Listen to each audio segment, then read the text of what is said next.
Hello friends मैंने मुझे स्वागत and welcome to my educational channel learning plus. Friends मैंने आज आम राजनीति विज्ञान केतेक महत्वपूर्ण प्रश्न गुड़िक जहाँकि एंट्रांस गुड़िक बहुत मात्रा आसता है से गुड़िक आलोचना चलतु ताहले गोटे गोटे आम आलोचना कर देखने। मो प्रश्नटी है भारतीय संविधान प्रणयन सभा केवे आरंभ होइथिला आ यार ऑप्शन गुड़िक है 1940 अगस्त 15, 1950 जनवरी 26, 1949 नवेम्बर 26, 1951 सेप्टेम्बर 15। वर्तमान देखा तो देखा प्रश्न नंबर 2 यार उत्तर भारतीय संविधान मोट केतोटी धारा रही। ऑप्शन रही क 392, ऑप्शन ख रे 395, ऑप्शन घ रे 396, ऑप्शन घ रे 390 आउ यार सठिक उत्तर होची ऑप्शन नंबर ख 395। आम भारतर संविधान होची विश्वर दीर्घतम लिखित संविधान आम मैंने जानीचु। आउ एथिरे रही केतरा ना 395 धारा, 24 भाग और 12 अनुसूची रही। ताहाल देखिबा आमे नेक्स्ट क्वेश्चन नंबर 3 केंद्रीय व्यवस्थापिका को कौन कहा जाए। फ्रेंड्स माने ऑप्शन देबा परवर्ती प्रश्नटी हला खाइछि केंद्रीय कार्यपालिका नंबर को राज्यसभा गठन नंबर को पार्लियामेंट गठित। ऑप्शन नंबर घर केंद्रीय कार्यपालिका काहाकु नै गठित। यार सठिक उत्तर ऑप्शन नंबर को हला राष्ट्रपति ना यार सठिक उत्तर ऑप्शन नंबर ख हला प्रधानमंत्री पार्लियामेंट। ऑप्शन नंबर को हला मंत्री परिषद पार्लियामेंट बोली। ऑप्शन नंबर ख हला उपरोक्त समस्त। तो यार सठिक उत्तर कौन हम उपरोक्त समस्त। आम भारतीय केंद्रीय कार्यपालिका चारिटा जिनस को नहीं गठित होती। गोटे राष्ट्रपति, गोटे उपराष्ट्रपति, आ गोटे उपराष्ट्रपति, नेक्स्ट रहा प्रधानमंत्री आउ मंत्री परिषद। यही चारिटा जिनस को नहीं हमर केंद्रीय कार्यपालिका गठित होती।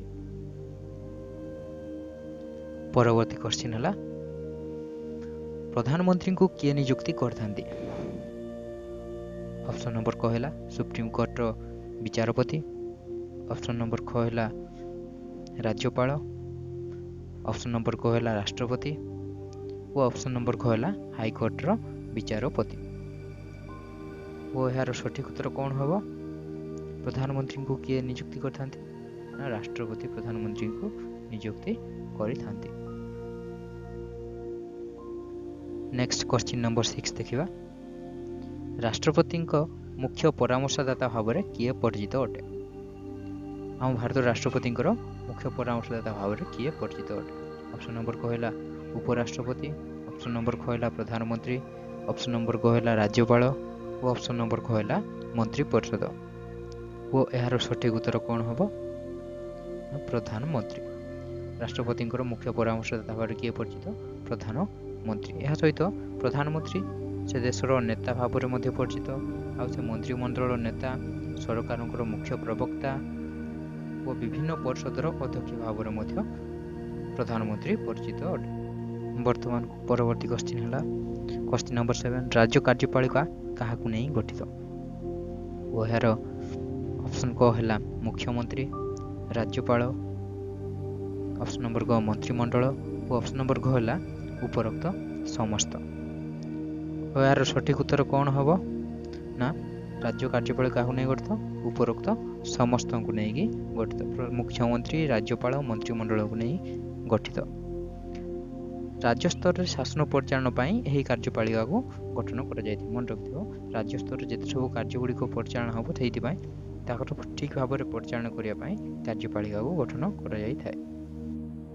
परवर्ती क्वेश्चन है क्वेश्चन नंबर 8 केउं धारा अनुजाई मुख्यमंत्री नेतृत्व में एक मंत्री परिषद गठित होता है।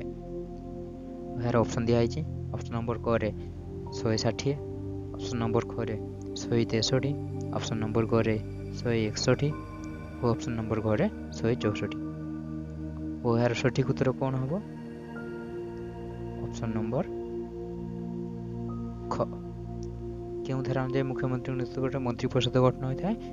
धारा 163 अनुजाई मुख्यमंत्री नेतृत्व में मंत्री परिषद गठित होता है। परवर्ती क्वेश्चन है क्वेश्चन नंबर 9 मंत्री परिषद केते स्तरीय मंत्री को नहीं गठित क्वेश्चन ऑप्शन दिया है ऑप्शन नंबर क रे 2 ऑप्शन नंबर ख 3 ऑप्शन नंबर ग 4 और ऑप्शन नंबर घ 5 यार सठिक उत्तर कौन हम ऑप्शन नंबर ख मंत्री परिषद 3 स्तरीय मंत्री को नहीं गठित कौन कौन से गोटे है कैबिनेट मंत्री गोटे है कैबिनेट मंत्री गोटे है राज्य मंत्री वो अन्यटी है उपमंत्री गोटे है उपमंत्री ये तीनोटी नहीं मंत्री परिषद गठित होता है कैबिनेट मंत्री राज्य मंत्री और उपमंत्री को नहीं मंत्री परिषद गठित होता है।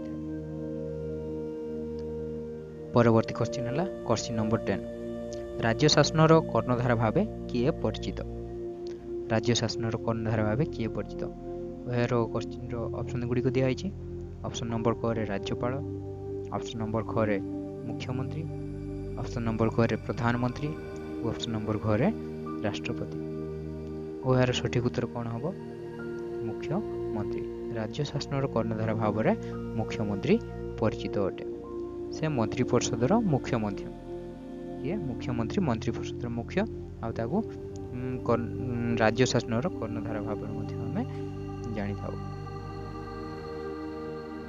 परवर्ती क्वेश्चन नंबर 11 है भारतर सुप्रीम कोर्ट केबे गठित होइथिला भारतर सुप्रीम कोर्ट केबे गठित होइथिला यार ऑप्शन क है 1947 ऑप्शन नंबर ख दिया 1949 ऑप्शन नंबर ग दिया 1950 वो ऑप्शन नंबर घ दिया 1960 यार सठिक उत्तर कौन हम 1950 भारत सुप्रीम कोर्ट 1950 मसीह गठित होइथिला ओ मन रख भारतर शीर्ष न्यायालय को आम सुप्रीम कोर्ट बोलिकी कही था। वर्तमान देखिबा क्वेश्चन नंबर 12 सुप्रीम कोर्ट विचारपति माने केते वर्ष बयस रे अवसर नियंती ऑप्शन नंबर क है 60 ऑप्शन नंबर ख है 62 ऑप्शन नंबर ग है 65 और ऑप्शन नंबर घ है 61 नुहे यार सठिक उत्तर कौन हम ऑप्शन नंबर ग 65 वर्ष बयस सुप्रीम कोर्ट विचारपति माने अवसर नहीं थांती। वर्तमान सुप्रीम कोर्ट रे जड़े मुख्य विचारपति अछंती वो अन्य 30 जन अन्य विचारपति माने रही मन रखु।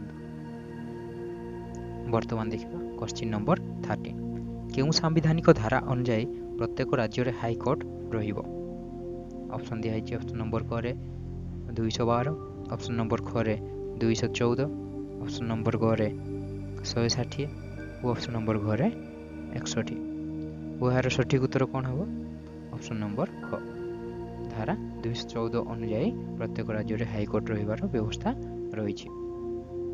वर्तमान देखिबा परवर्ती क्वेश्चन नंबर 14 भारत रे केते स्तरीय पंचायत राज व्यवस्था प्रचलित होईछि यार ऑप्शन दिया है ऑप्शन नंबर क 2 ऑप्शन नंबर ख 3 ऑप्शन नंबर ग 4 और ऑप्शन नंबर घ कौन से नुहे यार सठिक उत्तर कौन हम ऑप्शन नंबर ख 3 भारत में 3 स्तरीय पंचायत राज व्यवस्था प्रचलित होईछि। प्रथमटी है ग्राम पंचायत ग्राम स्तर को नहीं ग्राम पंचायत गठन कर द्वितीयटी है पंचायत समिति यह ब्लॉक स्तर को नहीं ब्लॉक स्तर को नहीं गठित कर और तृतीयटी है जिला परिषद तृतीयटी है जिला परिषद यह जिला स्तर को नहीं गठन कर 3 स्तर को नहीं पंचायत व्यवस्था गठन कर। वर्तमान परवर्ती क्वेश्चन नंबर 15 को देखिए क्वेश्चन नंबर 15 है सहरांचल स्वायत्तशासन संस्था केते प्रकार अटे ऑप्शन रे दिया ऑप्शन नंबर क 2 ऑप्शन नंबर ख 3 ऑप्शन नंबर ग 4 और ऑप्शन नंबर घरे कौन सी नुहे यार सठिक उत्तर कौन हम ऑप्शन नंबर ख 3 प्रकार पंचायत स्वायत्तशासन संस्था सहरांचल स्वायत्तशासन संस्था रही। प्रथमटी है नगर निगम जहाँकि बड़ बड़ सहर प्रযোज्य बड़ बड़ सहर को नहीं ନିଗମ ଗଠିତ ହୋଇଛି। ଦ୍ୱିତୀୟଟି ହେଲା କାର୍ଯ୍ୟପାଳିକା, ଏହା ମଧ୍ୟମ ଧରଣର ସହର ପାଇଁ ପ୍ରଯୁଜ୍ୟ ଅଟେ। ଓ ତୃତୀୟଟି ହେଲା ବିଜ୍ଞାପିତ ଅଞ୍ଚଳ ପରିଷଦ, ଏହା ଛୋଟ ଛୋଟ ସହରମାନଙ୍କ ପାଇଁ ଏହା ପ୍ରଯୁଜ୍ୟ ଅଟେ। ପରବର୍ତ୍ତୀ କ୍ୱେଶ୍ଚିନ୍ ହେଲା କ୍ୱେଶ୍ଚିନ୍ ନମ୍ବର 16। ଭାରତୀୟ ସମ୍ବିଧାନକୁ କିଏ ପ୍ରଣୟନ କରିଥିଲେ? ଅପସନ୍ ନମ୍ବର କ ରେ ଦିଆହେଇଛି ଭାରତୀୟ ସଂସଦ, ଅପସନ୍ ନମ୍ବର ଖ ରେ ବ୍ରିଟିଶ ସଂସଦ, ଅପସନ୍ ନମ୍ବର ଗ ରେ ସମ୍ବିଧାନ ପ୍ରଣୟନ ସଭା ଓ ଅପସନ୍ ନମ୍ବର ଘ ରେ ଜବାହରଲାଲ ନେହେରୁ। ଏହାର ସଠିକ ଉତ୍ତର କ'ଣ ହେବ? ଅପସନ୍ ନମ୍ବର ଗ ସମ୍ବିଧାନ ପ୍ରଣୟନ ସଭା ଦ୍ୱାରା ଭାରତୀୟ ସମ୍ବିଧାନ ପ୍ରସ୍ତୁତ ବା ପ୍ରଣୟନ କରାଯାଇଥିଲା। ପରବର୍ତ୍ତୀ କ୍ୱେଶ୍ଚିନ୍ ହେଲା କ୍ୱେଶ୍ଚିନ୍ ନମ୍ବର 17। ଅର୍ଥ ବିଲ୍ କେବଳ ଡେସ୍ କକ୍ଷରେ ଆଗତ ହୁଏ? ଅପସନ୍ ନମ୍ବର କ ହେଲା ରାଜ୍ୟସଭା, ଅପସନ୍ ନମ୍ବର ଖ ହେଲା ଲୋକସଭା, ଅପସନ୍ ନମ୍ବର ଗ ହେଲା ମନ୍ତ୍ରୀ ପରିଷଦ ଓ ଅପସନ୍ ନମ୍ବର ଘ କୌଣସିଟି ନୁହେଁ। ଏହା ମଧ୍ୟରୁ କେଉଁଟା ଠିକ୍ ଉତ୍ତର ହେବ? ଅପସନ୍ ନମ୍ବର ଖ ଲୋକସଭା ଦ୍ୱାରା, କେବଳ ଲୋକସଭାରେ ହିଁ ଅର୍ଥ ବିଲ୍ଟା ସବୁବେଳେ ଆଗତ ହୋଇଥାଏ। ପ୍ରଶ୍ନଟି ହେଲା ଭାରତରେ କେବଳ ଡେଷ୍ଟ ବିଧାନ ପରିଷଦ ରହିଛି? ଏହାର ଅପସନ୍ ଗୁଡ଼ିକ ଦିଆହେଇଛି। ଅପସନ୍ ନମ୍ବର କ ରେ 4ଟି, ଅପସନ୍ ନମ୍ବର ଖ ରେ 5ଟି, ଅପସନ୍ ନମ୍ବର ଗ ରେ 10ଟି ଓ ଅପସନ୍ ନମ୍ବର ଘ ରେ 3ଟି। ଏହାର ସଠିକ ଉତ୍ତର କ'ଣ ହେବ? ଏହାର ସଠିକ ଉତ୍ତର ଅପସନ୍ ନମ୍ବର ଖ 5ଟି। ଭାରତରେ 5ଟି ବିଧାନ ପରିଷଦ ରହିଛି। କେଉଁଠି? ଗୋଟିଏ ହେଲା ବିହାର, ଆଉ ଗୋଟିଏ ହେଲା ସେକେଣ୍ଡ ହେଲା ମହାରାଷ୍ଟ୍ର, ଥାର୍ଡ ହେଲା କର୍ଣ୍ଣାଟକ, ଫୋର୍ଥ ହେଲା ଉତ୍ତରପ୍ରଦେଶ ଓ ଫିଫ୍ଥ ହେଲା ଜାମ୍ମୁ କାଶ୍ମୀର। ଏହି 5ଟି ସହରରେ ବିଧାନ ପରିଷଦ ରହିଛି। ମନେ ରଖ, ରାଜ୍ୟ ବିଧାନମଣ୍ଡଳର ଉଚ୍ଚ ସଦନ ବା ଦ୍ୱିତୀୟ ସଦନକୁ ଆମେ ବିଧାନ ପରିଷଦ ବୋଲି କହିବା। ପରବର୍ତ୍ତୀ ପ୍ରଶ୍ନ ହେଲା କ୍ୱେଶ୍ଚିନ୍ ନମ୍ବର 19। ପ୍ରଶ୍ନଟି ହେଲା ମନ୍ତ୍ରୀ ପରିଷଦ ସାମୂହିକ ଭାବେ ଡେସ୍ ନିକଟରେ ଉତ୍ତରଦାୟୀ ରୁହନ୍ତି? ଏହାର ଅପସନ୍ ଗୁଡ଼ିକ ଦିଆଯାଇଛି। ଅପସନ୍ ନମ୍ବର କ ରେ ଲୋକସଭା, ଅପସନ୍ ନମ୍ବର ଖ ରେ ରାଜ୍ୟସଭା, ଅପସନ୍ ନମ୍ବର ଗ ରେ ମନ୍ତ୍ରୀ ପରିଷଦ ଓ ଅପସନ୍ ନମ୍ବର ଘ ରେ ରାଷ୍ଟ୍ରପତି। ଏହାର ସଠିକ ଉତ୍ତର କ'ଣ ହେବ? ମନ୍ତ୍ରୀ ପରିଷଦ ସାମୂହିକ ଭାବେ ଲୋକସଭା ନିକଟରେ ଉତ୍ତରଦାୟୀ ରୁହନ୍ତି। ଅପସନ୍ ନମ୍ବର କ ହେବ ସଠିକ ଉତ୍ତର। ପରବର୍ତ୍ତୀ କ୍ୱେଶ୍ଚିନ୍ଟି ଦେଖିବା। Question number 20। ରାଜ୍ୟର ସାମ୍ବିଧାନିକ ମୁଖ୍ୟ କିଏ? ଅପସନ୍ ନମ୍ବର କ ରେ ଦିଆହେଇଛି ରାଜ୍ୟପାଳ, ଅପସନ୍ ନମ୍ବର ଖ ମୁଖ୍ୟମନ୍ତ୍ରୀ, ଅପସନ୍ ନମ୍ବର ଗ ବାଚସ୍ପତି, ଅପସନ୍ ନମ୍ବର ଘ ମନ୍ତ୍ରୀ ପରିଷଦ। ଏହାର ସଠିକ ଉତ୍ତର କ'ଣ ହେବ? ରାଜ୍ୟର ସାମ୍ବିଧାନିକ ମୁଖ୍ୟ କିଏ? ଅପସନ୍ ନମ୍ବର କ ରାଜ୍ୟପାଳ। ବର୍ତ୍ତମାନ ଦେଖିବା କ୍ୱେଶ୍ଚିନ୍ ନମ୍ବର 21। ପ୍ରଶ୍ନଟି ହେଲା ରାଜ୍ୟରେ କିଏ ଅଧ୍ୟାଦେଶ ଜାରି କରନ୍ତି? ଏହାର ଅପସନ୍ ହେଲା ଅପସନ୍ ନମ୍ବର କ ରାଜ୍ୟପାଳ, ଅପସନ୍ ନମ୍ବର ଖ ମୁଖ୍ୟମନ୍ତ୍ରୀ, ଅପସନ୍ ନମ୍ବର ଗ ବାଚସ୍ପତି ଓ ଅପସନ୍ ନମ୍ବର ଘ ମନ୍ତ୍ରୀ ପରିଷଦ। ଉପରୋକ୍ତ ମଧ୍ୟରୁ କେଉଁଟା ଠିକ୍ ଉତ୍ତର ହେବ? ଅପସନ୍ ନମ୍ବର କ ରାଜ୍ୟରେ କିଏ ଅଧ୍ୟାଦେଶ ଜାରି କରନ୍ତି? ରାଜ୍ୟପାଳ ହିଁ ରାଜ୍ୟରେ ଅଧ୍ୟାଦେଶ ଜାରି କରିଥାଏ। ପରବର୍ତ୍ତୀ କ୍ୱେଶ୍ଚିନ୍ ହେଲା କ୍ୱେଶ୍ଚିନ୍ ନମ୍ବର 22। ପଞ୍ଚାୟତ ସଂସ୍ଥାର ଶୀର୍ଷ ସ୍ତର କିଏ? ଅପସନ୍ ନମ୍ବର କ ରେ ଦିଆହେଇଛି ଗ୍ରାମ ପଞ୍ଚାୟତ, ଅପସନ୍ ନମ୍ବର ଖ ମ୍ୟୁନିସିପାଲିଟି, ଅପସନ୍ ନମ୍ବର ଗ ଜିଲ୍ଲା ପରିଷଦ, ଅପସନ୍ ନମ୍ବର ଘ ପଞ୍ଚାୟତ ସମିତି। ଏହାର ସଠିକ ଉତ୍ତର କ'ଣ ହେବ? ଜିଲ୍ଲା ପରିଷଦ। ପଞ୍ଚାୟତ ସଂସ୍ଥାର ଶୀର୍ଷ ସ୍ତର ହେଉଛି ଜିଲ୍ଲା ପରିଷଦ ଆଉ ନିମ୍ନ ସ୍ତର ହେଉଛି ଗ୍ରାମ ପଞ୍ଚାୟତ। ପରବର୍ତ୍ତୀ ପ୍ରଶ୍ନ ହେଲା କ୍ୱେଶ୍ଚିନ୍ ନମ୍ବର 23। ମିଳିତ ଜାତିସଂଘର ମୁଖ୍ୟ କାର୍ଯ୍ୟାଳୟ କେଉଁଠାରେ ରହିଛି? ଅପସନ୍ ଗୁଡ଼ିକ ଦିଆହେଇଛି। ଅପସନ୍ ନମ୍ବର କ ନ୍ୟୁୟର୍କ, ଅପସନ୍ ନମ୍ବର ଖ ନ୍ୟୁ ଦିଲ୍ଲୀ, ଅପସନ୍ ନମ୍ବର ଗ ଜାପାନ ଓ ଅପସନ୍ ନମ୍ବର ଘ ଅଷ୍ଟ୍ରେଲିଆ। ଏହାର ସଠିକ ଉତ୍ତର କ'ଣ ହେବ? ନ୍ୟୁୟର୍କ। ମିଳିତ ଜାତିସଂଘର ମୁଖ୍ୟ କାର୍ଯ୍ୟାଳୟ ନ୍ୟୁୟର୍କ ଠାରେ ରହିଛି। ବର୍ତ୍ତମାନ ଦେଖିବା ପରବର୍ତ୍ତୀ କ୍ୱେଶ୍ଚିନ୍ ନମ୍ବର 24। ଆମ ରାଜ୍ୟର ପ୍ରାକ୍ ପ୍ରାଥମିକ ଶିକ୍ଷାର ଭିତ୍ତିଭୂମି ସୁଦୃଢ଼ କରିବା ପାଇଁ ରାଜ୍ୟ ସରକାର ୟୁନିସେଫ୍ର ସହାୟତାରେ କେଉଁ ନୂଆ କାର୍ଯ୍ୟକ୍ରମଟି ଆରମ୍ଭ କରିଛନ୍ତି? ଅପସନ୍ ନମ୍ବର କ ହେଲା ନୂଆ ଅରୁଣିମା, ଅପସନ୍ ନମ୍ବର ଖ ହେଲା NCERT, ଅପସନ୍ ନମ୍ବର ଗ ହେଲା SCERT ଓ ଅପସନ୍ ନମ୍ବର ଘ ହେଲା ନୂତନ ଶିକ୍ଷା। ଓ ଏହାର ସଠିକ ଉତ୍ତର କ'ଣ ହେବ? ଅପସନ୍ ନମ୍ବର କ ନୂଆ ଅରୁଣିମା ଦ୍ୱାର। ପରବର୍ତ୍ତୀ ପ୍ରଶ୍ନ ହେଲା କ୍ୱେଶ୍ଚିନ୍ ନମ୍ବର 25। ଭାରତର ଶିଶୁମାନଙ୍କ ପାଇଁ ମୌଳିକ ଅଧିକାର କେଉଁ ମସିହାରୁ କାର୍ଯ୍ୟକାରୀ ହୋଇଛି? ଅପସନ୍ ନମ୍ବର କ ହେଲା 1936 ଏପ୍ରିଲ 1, ଅପସନ୍ ନମ୍ବର ଖ 2007 ଜାନୁଆରୀ 1, ଅପସନ୍ ନମ୍ବର ଗ 2010 ଏପ୍ରିଲ 1 ଓ ଅପସନ୍ ନମ୍ବର ଘ ହେଲା କ'ଣ ସେଠି ନୁହେଁ। ଏହାର ସଠିକ ଉତ୍ତର କ'ଣ ହେବ? ଅପସନ୍ ନମ୍ବର ଗ 2010 ଏପ୍ରିଲ 1 ମସିହାରୁ ଶିଶୁମାନଙ୍କର ମୌଳିକ ଅଧିକାର କାର୍ଯ୍ୟକାରୀ ହେଉଛି। ପରବର୍ତ୍ତୀ ପ୍ରଶ୍ନ ହେଲା କ୍ୱେଶ୍ଚିନ୍ ନମ୍ବର 26।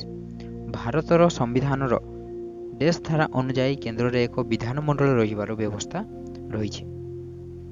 ଅପସନ୍ ନମ୍ବର କ ହେଲା 78, ଅପସନ୍ ନମ୍ବର ଖ ହେଲା 79, ଅପସନ୍ ନମ୍ବର ଗ ହେଲା 101, ଅପସନ୍ ନମ୍ବର ଘ ହେଲା 81। ଏହାର ସଠିକ ଉତ୍ତର କ'ଣ ହେବ? ଅପସନ୍ ନମ୍ବର ଖ 79। ଧାରା 79 ଅନୁଯାୟୀ କେନ୍ଦ୍ରରେ ଏକ ବିଧାନମଣ୍ଡଳ ରହିବାର ବ୍ୟବସ୍ଥା ରହିଛି।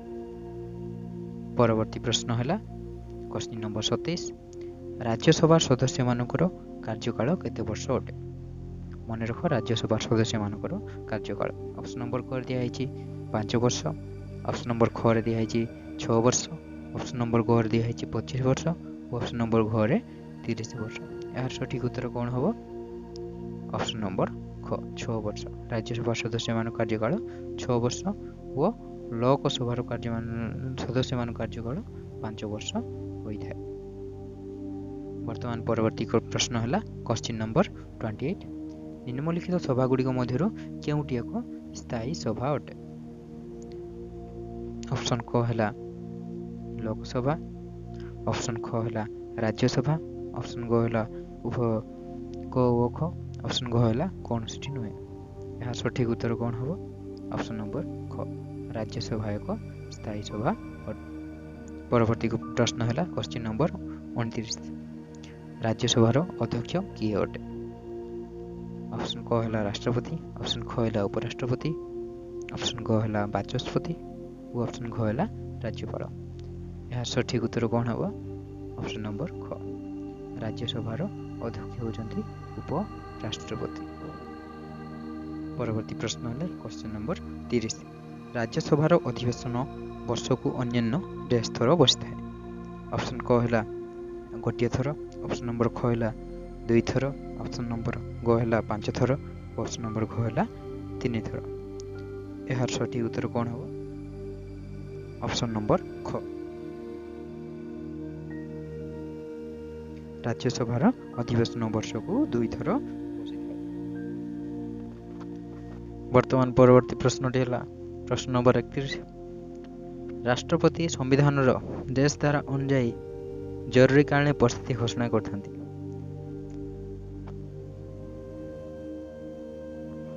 ଅପସନ୍ କ ରେ ଦିଆହେଇଛି 352, ଅପସନ୍ ଖ ରେ 365 ଓ ଅପସନ୍ ଗ ରେ 360 ଓ ଶେଷରେ ଉପରୋକ୍ତ ସମସ୍ତ।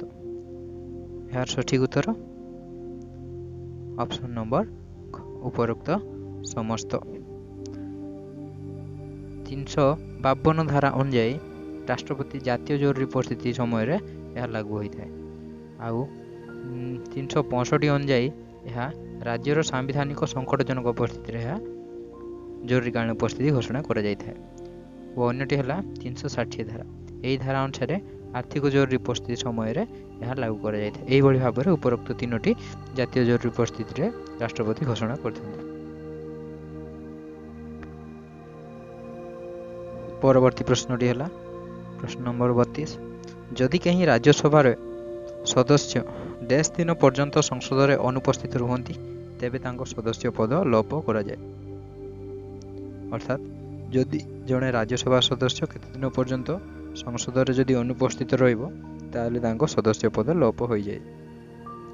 ଏହାର ଅପସନ୍ ଗୁଡ଼ିକ ଦିଆହେଇଛି। ଅପସନ୍ କ ହେଲା 14 ଦିନ, ଅପସନ୍ ଖ 40 ଦିନ, ଅପସନ୍ ଗ 60 ଦିନ ଓ ଅପସନ୍ ଘ 30 ଦିନ।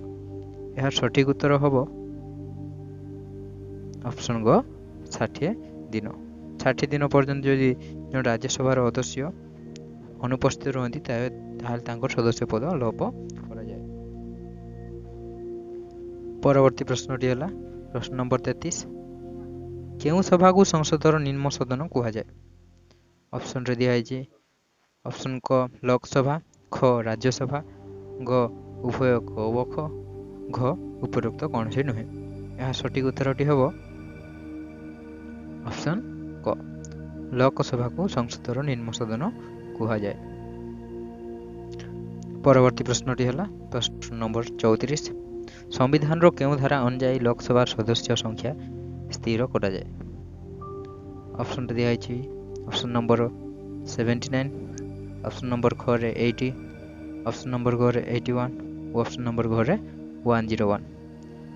ଏହାର ସଠିକ ଉତ୍ତର ହେବ 81। ସମ୍ବିଧାନର ଧାରା 81 ଅନୁଯାୟୀ ଲୋକସଭାର ସଦସ୍ୟ ସଂଖ୍ୟା ସ୍ଥିର କରାଯାଇଥାଏ।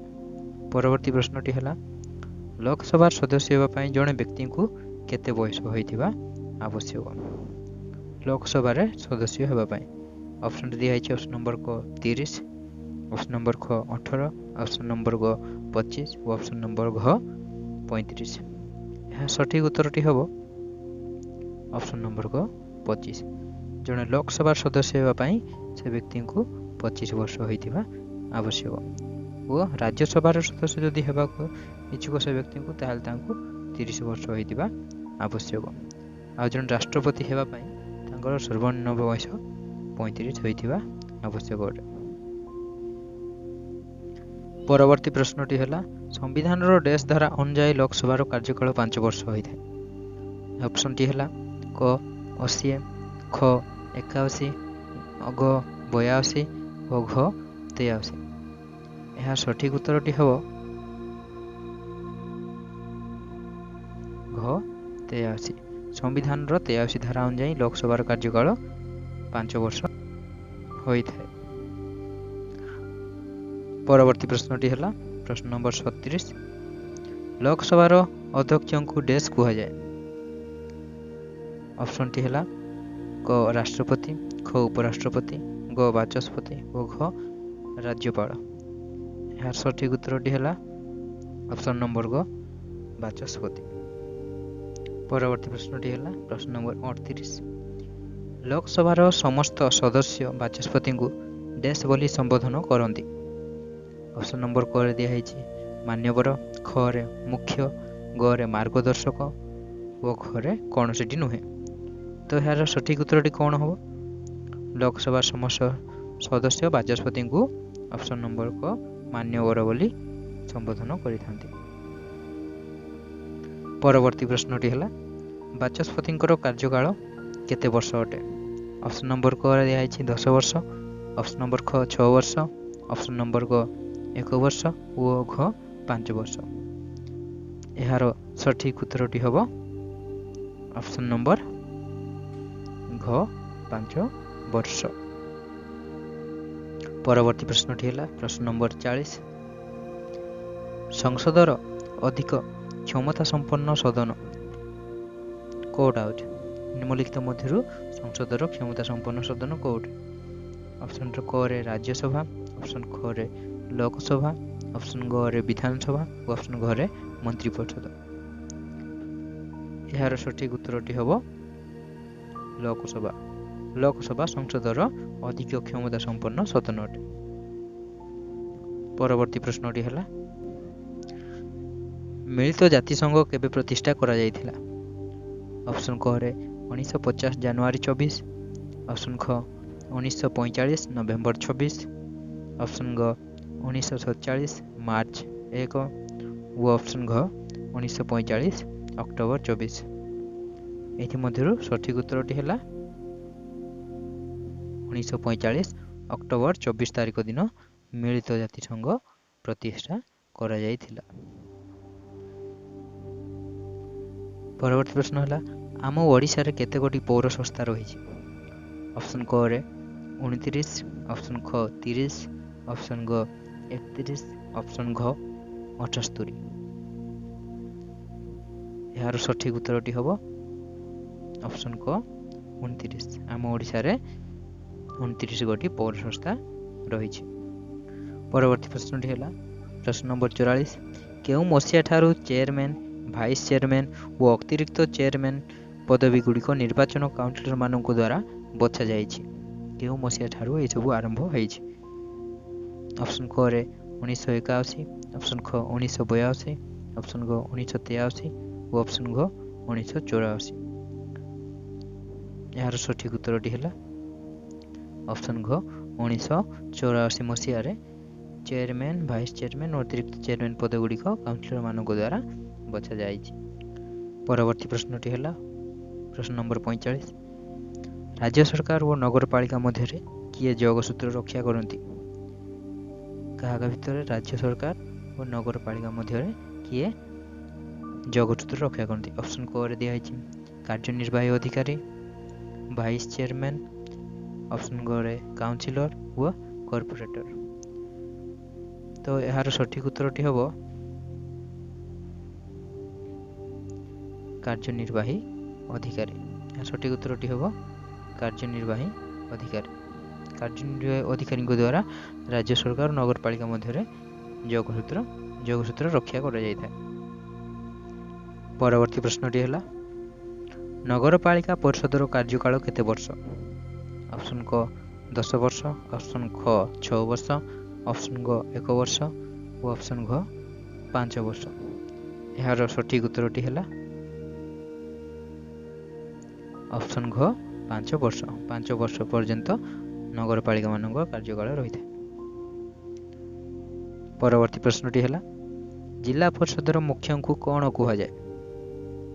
ଅପସନ୍ କ କାର୍ଯ୍ୟନିର୍ବାହୀ ଅଧିକାରୀ, ଅପସନ୍ ଖ ଭାଇସ୍ ଚେୟାରମ୍ୟାନ୍, ଅପସନ୍ ଘ ଚେୟାରମ୍ୟାନ୍, ଅପସନ୍ ଘ କର୍ପୋରେଟର। ଏହାର ସଠିକ୍ ଉତ୍ତରଟି ହେଲା ଚେୟାରମ୍ୟାନ୍। ଜିଲ୍ଲା ପରିଷଦର ମୁଖ୍ୟଙ୍କୁ ଆମେ ଚେୟାରମ୍ୟାନ୍ ବୋଲି କହିବା। ପରବର୍ତ୍ତୀ ପ୍ରଶ୍ନଟି ହେଲା ସେହି ଜିଲ୍ଲା ପରିଷଦର କାର୍ଯ୍ୟକାଳ କେତେ ବର୍ଷ ହୋଇଥାଏ? ଅପସନ୍ କ 4 ବର୍ଷ, ଅପସନ୍ ଖ 6 ବର୍ଷ, ଅପସନ୍ ଘ 1 ବର୍ଷ ଓ ଅପସନ୍ ଘ 5 ବର୍ଷ। ଏହାର ସଠିକ୍ ଉତ୍ତରଟି ହେଲା ଅପସନ୍ ଘ 5 ବର୍ଷ। ଜିଲ୍ଲା ପରିଷଦର କାର୍ଯ୍ୟକାଳ 5 ବର୍ଷ ଅଟେ। ପରବର୍ତ୍ତୀ ପ୍ରଶ୍ନଟି ହେଲା ଜିଲ୍ଲା ପରିଷଦ ଭାଙ୍ଗିଥିବାର କେତେ ମାସ ମଧ୍ୟରେ ଜିଲ୍ଲା ପରିଷଦ ପୁନଃଗଠନ ପାଇଁ ନିର୍ବାଚନ କରାଯାଇଥାଏ? ଅପସନ୍ କ ହେଲା 10 ମାସ, ଅପସନ୍ ଖ ହେଲା 6 ମାସ, ଅପସନ୍ ଘ ହେଲା 1 ମାସ ଓ ଅପସନ୍ ଘ ହେଲା 5 ବର୍ଷ। ଏହାର ସଠିକ୍ ଉତ୍ତରଟି ହେଲା 6 ମାସ। 6 ମାସ ମଧ୍ୟରେ ଜିଲ୍ଲା ପରିଷଦ ପୁନଃଗଠନ କରାଯାଇଥାଏ। ଭାଙ୍ଗିଗଲେ ପୁଣି 6 ମାସ ମଧ୍ୟରେ ତାହାକୁ ଗଠନ କରାଯାଇଥାଏ। ପରବର୍ତ୍ତୀ ପ୍ରଶ୍ନଟି ହେଲା ଆମ ଓଡ଼ିଶାରେ କେଉଁ ସହରଗୁଡ଼ିକ 1994 ମସିହା ଅଗଷ୍ଟ 15 ତାରିଖରୁ ନିଗମ ରୂପେ ଘୋଷଣା କରାଯାଇଥିଲା? ଅପସନ୍ କ ରାଉରକେଲା ଓ କଟକ, ଅପସନ୍ ଖ କଟକ ଓ ଭୁବନେଶ୍ୱର, ଅପସନ୍ ଘ ବାଲେଶ୍ୱର ଓ ଗଞ୍ଜାମ ଓ ଅପସନ୍ ଘ ପୁରୀ ଓ କଟକ। ଏହାର ସଠିକ୍ ଉତ୍ତରଟି ହେବ ଅପସନ୍ ଖ କଟକ ଓ ଭୁବନେଶ୍ୱର। କଟକ ଓ ଭୁବନେଶ୍ୱରରେ 1944 ମସିହା ଅଗଷ୍ଟ 15 ତାରିଖରୁ ନିଗମ ରୂପେ ଘୋଷଣା କରାଯାଇଥିଲା। ବର୍ତ୍ତମାନ ପରବର୍ତ୍ତୀ ପ୍ରଶ୍ନଟି ହେଲା ନିଗମ ପରିଷଦରେ ଅଧ୍ୟକ୍ଷତା କିଏ କରନ୍ତି? ଅପସନ୍ କ ରେ ଦିଆହେଇଛି ମେୟର, ଅପସନ୍ ଖ ଡେପୁଟି ମେୟର, ଅପସନ୍ ଘ ଚେୟାରମ୍ୟାନ୍, ଅପସନ୍ ଘ ଭାଇସ୍ ଚେୟାରମ୍ୟାନ୍। ଏହାର ସଠିକ୍ ଉତ୍ତରଟି ହେଲା ଚେୟାରମ୍ୟାନ୍। ନିଗମ ପରିଷଦର ଅଧ୍ୟକ୍ଷତା ଚେୟାରମ୍ୟାନ୍ କରିଥାନ୍ତି। ପରବର୍ତ୍ତୀ ପ୍ରଶ୍ନଟି ହେଲା କାଉନସିଲରମାନଙ୍କର କାର୍ଯ୍ୟକାଳ କେତେ ବର୍ଷ ଅଟେ? କାଉନସିଲରମାନଙ୍କର କାର୍ଯ୍ୟକାଳ କେତେ ବର୍ଷ? ଅପସନ୍ ଦିଆହେଇଛି ଅପସନ୍ କ 4 ରୁ 5 ବର୍ଷ, ଅପସନ୍ ଘ 3 ରୁ 4 ବର୍ଷ, ଅପସନ୍ ଘ 5 ରୁ 6 ବର୍ଷ, ଅପସନ୍ ଘ ଉପରୋକ୍ତ ମଧ୍ୟରୁ କୌଣସିଟି ନୁହେଁ। ଏହାର ସଠିକ୍ ଉତ୍ତରଟି ହେବ ଅପସନ୍ ଖ 3 ରୁ 4 ବର୍ଷ ମଧ୍ୟରେ କାଉନସିଲରମାନଙ୍କର କାର୍ଯ୍ୟକାଳ ରହିଥାଏ। ପରବର୍ତ୍ତୀ ପ୍ରଶ୍ନଟି ହେଲା निगमर कमिशनर और राज्य सरकार मध्य किए जोगसूत्र रक्षा करती? ऑप्शन क मेयर, ऑप्शन ख डेप्यूटी मेयर, ऑप्शन ग चेयरमैन और ऑप्शन घ वाइस चेयरमैन। यार सठिक उत्तरटी है मेयर। निगमर कमिशनर और राज्य सरकार मध्य मेयर ही जोगसूत्र रक्षा करिथांती। परवर्ती प्रश्नटी है निगमर प्रकृत शासन परिचालन पाई राज्य सरकार द्वारा किए नियुक्त होइथांती?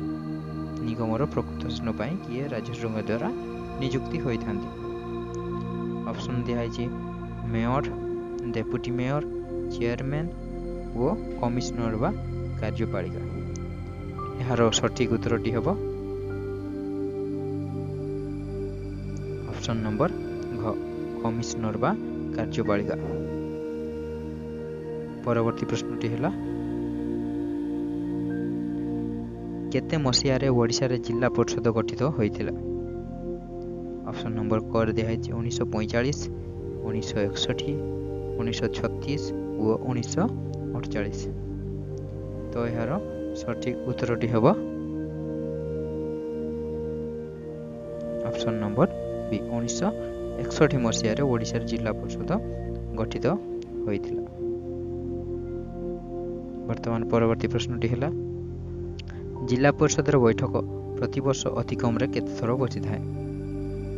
ऑप्शन क 1 वर्ष, ऑप्शन ख 2 वर्ष, ऑप्शन ग 3 वर्ष और ऑप्शन घ 4 वर्ष। तो सठिक उत्तरटी हम जिला परिषद बैठक प्रति वर्ष केते थर बसी थाए? यहाँ सठिक उत्तरटी है 2 थर। जिला परिषद बैठक 2 थर बसी थाए, 6 मास थरे गोटे थर बसी थाए।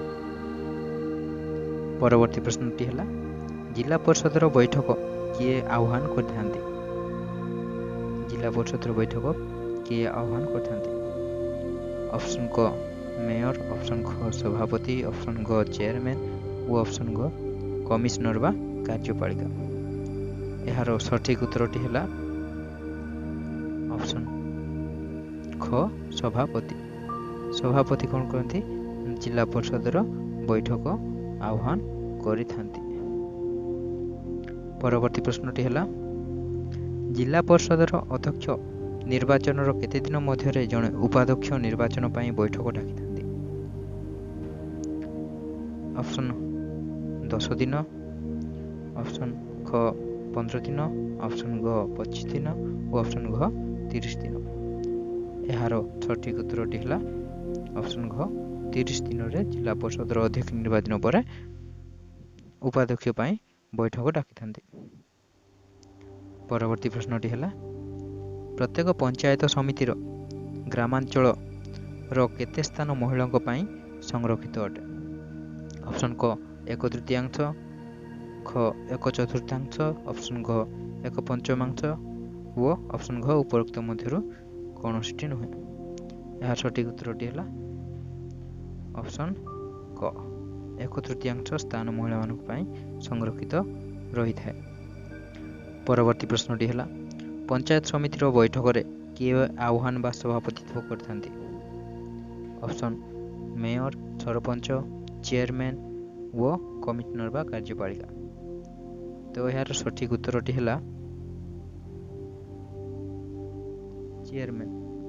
चेयरमैन पंचायत समितिर बैठक रे आह्वान व सभापतित्व करिथांती। परवर्ती प्रश्नटी है ग्रामांचल स्वायत्तशासन व्यवस्थार निम्नतम स्तर निम्नलिखित मध्यरु केउटी? ग्रामांचल स्वायत्तशासन मध्यरु निम्नलिखित निम्नतम स्तर कोडा? ऑप्शन क ग्राम पंचायत, ऑप्शन ख पंचायत समिति, ऑप्शन ग जिला परिषद व घ निगम। तो यार सठिक उत्तरटी हम ऑप्शन क ग्राम पंचायत। परवर्ती प्रश्नटी है आम संविधान केउं धारा अनुजाई सबु राज्य और सहर गुड़िक स्वायत्तशासन व्यवस्था प्रतिष्ठा पाई केंद्र सरकार निर्देश देइछन्ति? यार ऑप्शन गुड़िक है 39, 40, 61, 41। यार सठिक उत्तरटी है 40। ଆମ ସମ୍ବିଧାନର 40 ଧାରା ଅନୁଯାୟୀ ସବୁ ରାଜ୍ୟ ଓ ସହର ଗୁଡ଼ିକରେ ସ୍ୱାୟତ୍ତ ବ୍ୟବସ୍ଥା ପ୍ରତିଷ୍ଠା ପାଇଁ କେନ୍ଦ୍ର ସରକାର ନିର୍ଦ୍ଦେଶ ଦେଇଛନ୍ତି। ପରବର୍ତ୍ତୀ ପ୍ରଶ୍ନଟି ହେଲା ଗ୍ରାମ ପଞ୍ଚାୟତର ସଭ୍ୟ ସଂଖ୍ୟା କେତେ ରହିବା ଆବଶ୍ୟକ? ଅପସନ୍ କ ହେଲା 10ରୁ କମ୍ ଓ 30ରୁ ଅଧିକ ହେବ ନାହିଁ, 11ରୁ କମ୍ ଓ 30ରୁ ଅଧିକ ହେବ ନାହିଁ, ଅପସନ୍ ଗ 11ରୁ କମ୍ ଓ 25ରୁ ଅଧିକ ହେବ ନାହିଁ, ଅପସନ୍ ଘ 10ରୁ ଅଧିକ ଓ 15ରୁ ଅଧିକ ହେବ ନାହିଁ। ଏହାର ସଠିକ୍ ଉତ୍ତରଟି ହେବ ଅପସନ୍ ଗ 11ରୁ କମ୍ ଓ 25ରୁ ଅଧିକ ହେବ। ପରବର୍ତ୍ତୀ ପ୍ରଶ୍ନଟି ହେଲା ଓଡ଼ିଶାରେ ବର୍ତ୍ତମାନ କେତୋଟି ଗ୍ରାମ ପଞ୍ଚାୟତ ରହିଛି? ଓଡ଼ିଶାରେ ବର୍ତ୍ତମାନ କେତୋଟି ଗ୍ରାମ ପଞ୍ଚାୟତ ରହିଛି? ଅପସନ୍ କ 6263, ଅପସନ୍ ଖ 6263, ଅପସନ୍ ଗ 4253, ଅପସନ୍ ଘ 5663। ତ ଏହାର ସଠିକ୍ ଉତ୍ତରଟି ହେବ ଅପସନ୍ ଖ 5263ଟି ଗ୍ରାମ ପଞ୍ଚାୟତ ରହିଛି ବର୍ତ୍ତମାନ ଆମ ଓଡ଼ିଶାରେ। ପରବର୍ତ୍ତୀ ପ୍ରଶ୍ନଟି ହେଲା ପଲ୍ଲୀ ସଭା ଓ ଗ୍ରାମ ସଭା କେତେତମ ସମ୍ବିଧାନ ସଂଶୋଧନ ପରେ ସୃଷ୍ଟି ହେଲା? ଅପସନ୍ କ 73ତମ, ଅପସନ୍ ଖ 43ତମ, ଅପସନ୍ ଗ 74ତମ ଓ ଅପସନ୍ ଘ 92ତମ। ଏହାର ସଠିକ୍ ଉତ୍ତରଟି ହେଲା 73ତମ ସମ୍ବିଧାନ ସଂଶୋଧନ ପରେ ଏହା ସୃଷ୍ଟି ହୋଇଥିଲା। ପରବର୍ତ୍ତୀ ପ୍ରଶ୍ନଟି ହେଲା ରାଜ୍ୟ ମନ୍ତ୍ରିମଣ୍ଡଳ ନେତା ଓ କେନ୍ଦ୍ରବିନ୍ଦୁ କିଏ ଅଟେ? ରାଜ୍ୟର ମନ୍ତ୍ରିମଣ୍ଡଳ ନେତା ଓ କେନ୍ଦ୍ରବିନ୍ଦୁ କିଏ ଅଟେ? ଅପସନ୍ ଦିଆଯାଇଛି ମୁଖ୍ୟମନ୍ତ୍ରୀ, ରାଜ୍ୟପାଳ, ଜିଲ୍ଲାପାଳ ଓ ରାଷ୍ଟ୍ରପତି। ତ ଏହାର ସଠିକ୍ ଉତ୍ତରଟି ହେବ ମୁଖ୍ୟମନ୍ତ୍ରୀ। ରାଜ୍ୟ ମନ୍ତ୍ରିମଣ୍ଡଳ ନେତା ଓ କେନ୍ଦ୍ରବିନ୍ଦୁ ହେଉଛନ୍ତି ମୁଖ୍ୟମନ୍ତ୍ରୀ। ପରବର୍ତ୍ତୀ ପ୍ରଶ୍ନଟି ହେଲା ରାଜ୍ୟରେ ଉଭୟ ମନ୍ତ୍ରିମଣ୍ଡଳ ଓ କ୍ୟାବିନେଟ୍ର ବୈଠକରେ କିଏ ଅଧ୍ୟକ୍ଷତା କରନ୍ତି? ଉଭୟ ମନ୍ତ୍ରିମଣ୍ଡଳ ଓ କ୍ୟାବିନେଟ୍ର ବୈଠକରେ ରାଜ୍ୟରେ କିଏ ଅଧ୍ୟକ୍ଷତା କରିଥାନ୍ତି? ଅପସନ୍ ଦିଆଯାଇଛି ମୁଖ୍ୟମନ୍ତ୍ରୀ, ରାଜ୍ୟପାଳ, ଜିଲ୍ଲାପାଳ ଓ ରାଷ୍ଟ୍ରପତି। ଏହାର ସଠିକ୍ ଉତ୍ତରଟି ହେବ ମୁଖ୍ୟମନ୍ତ୍ରୀ ହିଁ ରାଜ୍ୟରେ କ'ଣ କରିବେ? ମନ୍ତ୍ରିମଣ୍ଡଳ ଓ କ୍ୟାବିନେଟ୍ ବୈଠକରେ ଅଧ୍ୟକ୍ଷତା କରିଥାନ୍ତି। ପରବର୍ତ୍ତୀ ପ୍ରଶ୍ନଟି ହେଲା ରାଜ୍ୟରେ ଥିବା ରାଜ୍ୟପାଳଙ୍କର ମୁଖ୍ୟ ପରାମର୍ଶଦାତା ଭାବରେ କିଏ ଦାୟିତ୍ୱ ତୁଲାଇଥାନ୍ତି? ଅପସନ୍ ଦିଆଯାଇଛି ମୁଖ୍ୟମନ୍ତ୍ରୀ, ରାଜ୍ୟପାଳ, ଜିଲ୍ଲାପାଳ, ରାଷ୍ଟ୍ରପତି। ଏହାର ସଠିକ୍ ଉତ୍ତରଟି ହେବ ମୁଖ୍ୟମନ୍ତ୍ରୀ ହିଁ ରାଜ୍ୟପାଳଙ୍କର ମୁଖ୍ୟ ପରାମର୍ଶଦାତା ଭାବରେ ଦାୟିତ୍ୱ ତୁଲାଇଥାନ୍ତି। ପରବର୍ତ୍ତୀ ପ୍ରଶ୍ନଟି ହେଲା କେଉଁ ସାମ୍ବିଧାନିକ ଧାରା ଅନୁଯାୟୀ ମୁଖ୍ୟମନ୍ତ୍ରୀ ରାଜ୍ୟ ଶାସନ ଓ ଆଇନ ପ୍ରଣୟନ ପ୍ରସ୍ତାବ ସମ୍ପର୍କରେ ସମସ୍ତଙ୍କୁ ଅବଗତ କରାଇଥାନ୍ତି? କେଉଁ ସାମ୍ବିଧାନିକ ଧାରା ଅନୁଯାୟୀ ମୁଖ୍ୟମନ୍ତ୍ରୀ ରାଜ୍ୟ ଶାସନ ଓ ଆଇନ ପ୍ରଣୟନ ପ୍ରସ୍ତାବ ସମ୍ପର୍କରେ ସମସ୍ତଙ୍କୁ ଅବଗତ କରାଇଥାନ୍ତି? ଅପସନ୍ରେ ଦିଆଯାଇଛି 164, 164, 165, 167 ଓ କୌଣସିଟି ନୁହେଁ। ବର୍ତ୍ତମାନ ଦେଖିବା ଏହାର ସଠିକ୍ ଉତ୍ତରଟି ହେଲା ଅପସନ୍ ନମ୍ବର ଗ 167 ଧାରା ଅନୁଯାୟୀ ମୁଖ୍ୟମନ୍ତ୍ରୀ ରାଜ୍ୟ ଶାସନ ଓ ଆଇନ ପ୍ରଣୟନ ପ୍ରସ୍ତାବ ସମ୍ପର୍କରେ ସମସ୍ତଙ୍କୁ ଅବଗତ କରାଇଥାନ୍ତି। ପରବର୍ତ୍ତୀ ପ୍ରଶ୍ନଟି ହେଲା କିଏ ମୁଖ୍ୟମନ୍ତ୍ରୀଙ୍କୁ ନିଯୁକ୍ତି କରନ୍ତି? ଅପସନ୍ ଗୁଡ଼ିକ ହେଲା ରାଷ୍ଟ୍ରପତି, ସର୍ବୋଚ୍ଚ ନ୍ୟାୟାଳୟର ମୁଖ୍ୟ ବିଚାରପତି, ରାଜ୍ୟପାଳ ଓ ଉଚ୍ଚ ନ୍ୟାୟାଳୟର ବିଚାରପତି। ବର୍ତ୍ତମାନ ଦେଖିବା ସଠିକ୍ ଉତ୍ତରଟି ଅପସନ୍ ନମ୍ବର ସି, ରାଜ୍ୟପାଳ ହିଁ ମୁଖ୍ୟମନ୍ତ୍ରୀଙ୍କୁ ନିଯୁକ୍ତି କରିଥାନ୍ତି। ପରବର୍ତ୍ତୀ ପ୍ରଶ୍ନଟି ହେଲା କେଉଁ ସାମ୍ବିଧାନିକ ଧାରା ଅନୁଯାୟୀ ରାଜ୍ୟପାଳ ମୁଖ୍ୟମନ୍ତ୍ରୀଙ୍କୁ ନିଯୁକ୍ତି କରନ୍ତି? କେଉଁ ସାମ୍ବିଧାନିକ ନିୟମ ଅନୁଯାୟୀ? ଅପସନ୍ ଗୁଡ଼ିକ ହେଲା 166, 164, 66, 312। ବର୍ତ୍ତମାନ ଏହାର ସଠିକ୍ ଉତ୍ତରଟି ହେଲା 64 ଧାରା ଅନୁଯାୟୀ राज्यपाल मुख्यमंत्री को नियुक्ति କରିଥାନ୍ତି। परवर्ती प्रश्नटी ହେଲା संविधान केउं धारा अनुଯାयी राज्य रे राष्ट्रपति शासन जारी करा जायते। राज्य रे राष्ट्रपति शासन केउं संवैधानिक नियम अनुଯାयी जारी करा जायते। ऑप्शन क ହେଲା 164 ऑप्शन ख 164 ऑप्शन ग 66 और ऑप्शन ग 365। वर्तमान यार सठिक उत्तरटी है ऑप्शन घ 365 अनुଯାयी धारा अनुଯାयी राज्य रे राष्ट्रपति शासन जारी करा जाई थाए। परवर्ती प्रश्नटी है राज्यपाल को किए शपथ पाठ करांती। ऑप्शन गुड़िक है राष्ट्रपति, सर्वोच्च न्यायालय मुख्य विचारपति, राज्यपाल और राज्य हाईकोर्ट मुख्य विचारपति। तो यार सठिक उत्तरटी हम ऑप्शन डी राज्य हाईकोर्ट प्रधान विचारपति राज्यपाल को शपथ पाठ कराई थांती। परवर्ती प्रश्नटी है संविधान केउं धारा अनुଯାयी राज्यर हाईकोर्ट विचारपति राज्यपाल को शपथ पाठ करती। केउं नियम अनुଯାयी राज्यपाल को राज्यर हाईकोर्ट प्रधान विचारपति शपथ पाठ करती। जो सांविधानिक धारा अनुଯାयी धारा गुड़िक है 166 164 159 और 365।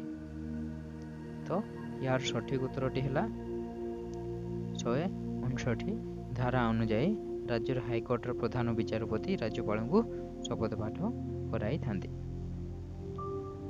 राज्यपाल जो सरकारी भवन रे रहती से भवन को कौन कह जाए। सॉरी एटा भावना हो जाए किंतु एटा भवन हम क्यों भवन राज्यपाल जो भवन रे रहती से भवन को कौन कह जाए। ऑप्शन गुड़िक है राजभवन, सांसद, सुरक्षा भवन और कौन सीटी नुहे। तो यार सठिक उत्तरटी है ऑप्शन क राजभवन कह जाए। परवर्ती प्रश्नटी देखिए राज्य कार्यपालिकार मुख्य किए अटंती। ऑप्शन गुड़िक है मुख्यमंत्री, राज्यपाल, राष्ट्रपति और राज्यर मुख्य विचारपति। यार सठिक उत्तरटी है राज्यपाल। राज्य कार्यपालिकार मुख्य किए अटंती राज्यपाल ही राज्य कार्यपालिकार मुख्य अटंती। परवर्ती प्रश्नटी है संविधान केउं धारा अनुଯାयी राष्ट्रपति राज्यपाल को नियुक्ति करती। राष्ट्रपति राज्यपाल को केउं संवैधानिक नियम अनुଯାयी नियुक्ति करथांती। धारा गुड़िक है 142 160 155 और 55।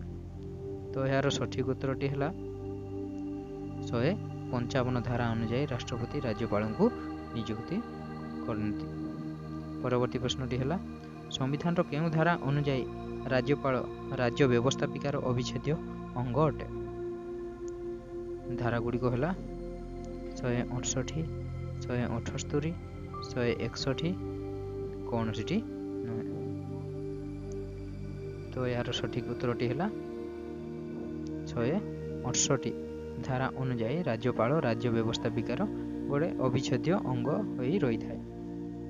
परवर्ती प्रश्नटी है राज्य विधानसभार किए प्रथम अधिवेशन और प्रत्येक आर्थिक वर्षर प्रथम अधिवेशन अभिभाषण प्रदान करती। राज्य विधानसभार किए प्रथम अधिवेशन और प्रत्येक आर्थिक वर्ष प्रथम अधिवेशन और प्रत्येक आर्थिक वर्ष किए अभिभाषण प्रदान करते। ऑप्शन गुड़िक है मुख्यमंत्री, राज्यपाल, राष्ट्रपति और राज्यर मुख्य विचारपति। तो यार सठिक उत्तरटी है राज्यपाल ही राज्य विधानसभार प्रथम अधिवेशन और प्रत्येक आर्थिक वर्ष प्रथम अधिवेशन अभिभाषण देइथांती। परवर्ती प्रश्नटी है संविधान केउं धारा अनुଯାयी प्रत्येक राज्य रे जड़े जड़े राज्यपाल रहिबार व्यवस्था रही। केउं धारा अनुଯାयी प्रत्येक राज्य रे जड़े जड़े राज्यपाल रहिबार व्यवस्था रही। धारा गुड़िक है 142 153 155 और 155। तो यार सठिक उत्तरटी है 153 धारा अनुଯାयी प्रत्येक राज्य रे जड़े जड़े राज्यपाल रहिबार ବ୍ୟବସ୍ଥା ରହିଛି, ପ୍ରତ୍ୟେକ ରାଜ୍ୟରେ ରହିପାରିବେ। ପରବର୍ତ୍ତୀ ପ୍ରଶ୍ନଟି ହେଲା କେନ୍ଦ୍ର ଓ ରାଜ୍ୟ ମଧ୍ୟରେ କିଏ ଯୋଗସୂତ୍ର ଭାବେ କାର୍ଯ୍ୟ କରନ୍ତି? କେନ୍ଦ୍ର ଓ ରାଜ୍ୟ ମଧ୍ୟରେ କିଏ ଯୋଗସୂତ୍ର ଭାବେ କାର୍ଯ୍ୟ କରିଥାନ୍ତି? ଅପସନ୍ ଗୁଡ଼ିକ ହେଲା ମୁଖ୍ୟମନ୍ତ୍ରୀ, ରାଜ୍ୟପାଳ, ରାଷ୍ଟ୍ରପତି ଓ ରାଜ୍ୟର ମୁଖ୍ୟ ବିଚାରପତି। ତ ଏହାର ସଠିକ ଉତ୍ତରଟି ହେଲା ରାଜ୍ୟପାଳ କେନ୍ଦ୍ର ଓ ରାଜ୍ୟ ମଧ୍ୟରେ ଯୋଗସୂତ୍ର ଭାବେ କାର୍ଯ୍ୟ କରିଥାନ୍ତି। କିଏ? ରାଜ୍ୟପାଳ। ପରବର୍ତ୍ତୀ ପ୍ରଶ୍ନଟି ହେଲା ରାଜ୍ୟର ସ୍ୱତନ୍ତ୍ରତା ଓ ଐକ୍ୟ ପ୍ରତିଷ୍ଠାରେ କିଏ ଗୁରୁତ୍ୱପୂର୍ଣ୍ଣ ଭୂମିକା ଗ୍ରହଣ କରିଥାନ୍ତି? ରାଜ୍ୟର ସ୍ୱତନ୍ତ୍ରତା ଓ ଐକ୍ୟ ପ୍ରତିଷ୍ଠା ପାଇଁ କିଏ ଗୁରୁତ୍ୱପୂର୍ଣ୍ଣ ଭୂମିକା ଗ୍ରହଣ କରିଥାଏ? ଅପସନ୍ ଗୁଡ଼ିକ ହେଲା ମୁଖ୍ୟମନ୍ତ୍ରୀ, ରାଜ୍ୟପାଳ, ରାଷ୍ଟ୍ରପତି ଓ ରାଜ୍ୟର ମୁଖ୍ୟ ବିଚାରପତି। ତ ଏହାର ସଠିକ ଉତ୍ତରଟି ହେବ ରାଜ୍ୟପାଳ ହିଁ ରାଜ୍ୟର ସ୍ୱତନ୍ତ୍ରତା ଓ ଐକ୍ୟର ପ୍ରତିଷ୍ଠାରେ ଗୁରୁତ୍ୱପୂର୍ଣ୍ଣ ଭୂମିକା ଗ୍ରହଣ କରିଥାଏ। ପରବର୍ତ୍ତୀ ପ୍ରଶ୍ନଟି ହେଲା ଦେଶର ବ୍ୟବସ୍ଥାପିକା ଓ କାର୍ଯ୍ୟପାଳିକା ମଧ୍ୟରେ କିଏ ଯୋଗସୂତ୍ର ଭାବେ ରକ୍ଷା କରିଥାଏ? କିଏ ଯୋଗସୂତ୍ର ରକ୍ଷା କରିଥାଏ? ଅପସନ୍ ଗୁଡ଼ିକ ହେଲା ମୁଖ୍ୟମନ୍ତ୍ରୀ, ରାଜ୍ୟପାଳ, ରାଷ୍ଟ୍ରପତି, କେନ୍ଦ୍ର ମନ୍ତ୍ରିମଣ୍ଡଳ। ତ ଏହାର ସଠିକ ଉତ୍ତରଟି ହେଲା କେନ୍ଦ୍ର ମନ୍ତ୍ରିମଣ୍ଡଳ। ଦେଶର ବ୍ୟବସ୍ଥାପିକା ଓ କାର୍ଯ୍ୟପାଳିକା ମଧ୍ୟରେ ଯୋଗସୂତ୍ର ରକ୍ଷା କରିବ କିଏ? କେନ୍ଦ୍ର ମନ୍ତ୍ରିମଣ୍ଡଳ। ପରବର୍ତ୍ତୀ ପ୍ରଶ୍ନ ହେଲା ମନ୍ତ୍ରିପରିଷଦର ସଦସ୍ୟମାନଙ୍କୁ କିଏ ନିଯୁକ୍ତି କରିଥାନ୍ତି? ମନ୍ତ୍ରିପରିଷଦର ସଦସ୍ୟମାନଙ୍କୁ ଅପସନ୍ ଗୁଡ଼ିକ ହେଲା ମୁଖ୍ୟମନ୍ତ୍ରୀ, ରାଜ୍ୟପାଳ, ରାଷ୍ଟ୍ରପତି ଓ ରାଜ୍ୟର ମୁଖ୍ୟ ବିଚାରପତି। ତ ଏହାର ସଠିକ ଉତ୍ତରଟି ହେଲା ରାଷ୍ଟ୍ରପତି ମନ୍ତ୍ରିପରିଷଦର ସଦସ୍ୟମାନଙ୍କୁ ନିଯୁକ୍ତି କରିଥାନ୍ତି। ପ୍ରଧାନମନ୍ତ୍ରୀଙ୍କର ତତ୍ତ୍ୱାବଧାନରେ ରାଷ୍ଟ୍ରପତି ମନ୍ତ୍ରିପରିଷଦର ସଦସ୍ୟମାନଙ୍କୁ ନିଯୁକ୍ତି କରିଥାନ୍ତି। ପରବର୍ତ୍ତୀ ପ୍ରଶ୍ନ ହେଲା ପ୍ରଧାନମନ୍ତ୍ରୀଙ୍କୁ କିଏ ନିଯୁକ୍ତି କରିଥାନ୍ତି? ପ୍ରଧାନମନ୍ତ୍ରୀଙ୍କୁ କିଏ ପ୍ରଥମେ ନିଯୁକ୍ତି କରିଥାନ୍ତି? ଅପସନ୍ ଗୁଡ଼ିକ ହେଲା ମୁଖ୍ୟମନ୍ତ୍ରୀ, ରାଜ୍ୟପାଳ, ରାଷ୍ଟ୍ରପତି ଓ ରାଜ୍ୟର ମୁଖ୍ୟ ବିଚାରପତି। ଏହାର ସଠିକ ଉତ୍ତରଟି ହେଲା ରାଷ୍ଟ୍ରପତି ପ୍ରଧାନମନ୍ତ୍ରୀଙ୍କୁ ନିଯୁକ୍ତି କରିଥାନ୍ତି। ପରବର୍ତ୍ତୀ ପ୍ରଶ୍ନଟି ହେଲା କେନ୍ଦ୍ର ମନ୍ତ୍ରିମଣ୍ଡଳରେ କେତେ ସ୍ତରୀୟ ମନ୍ତ୍ରୀ ରହିଥାନ୍ତି? କେନ୍ଦ୍ର ମନ୍ତ୍ରିମଣ୍ଡଳରେ କେତେ ସ୍ତରୀୟ ମନ୍ତ୍ରୀ ରହିଥାନ୍ତି?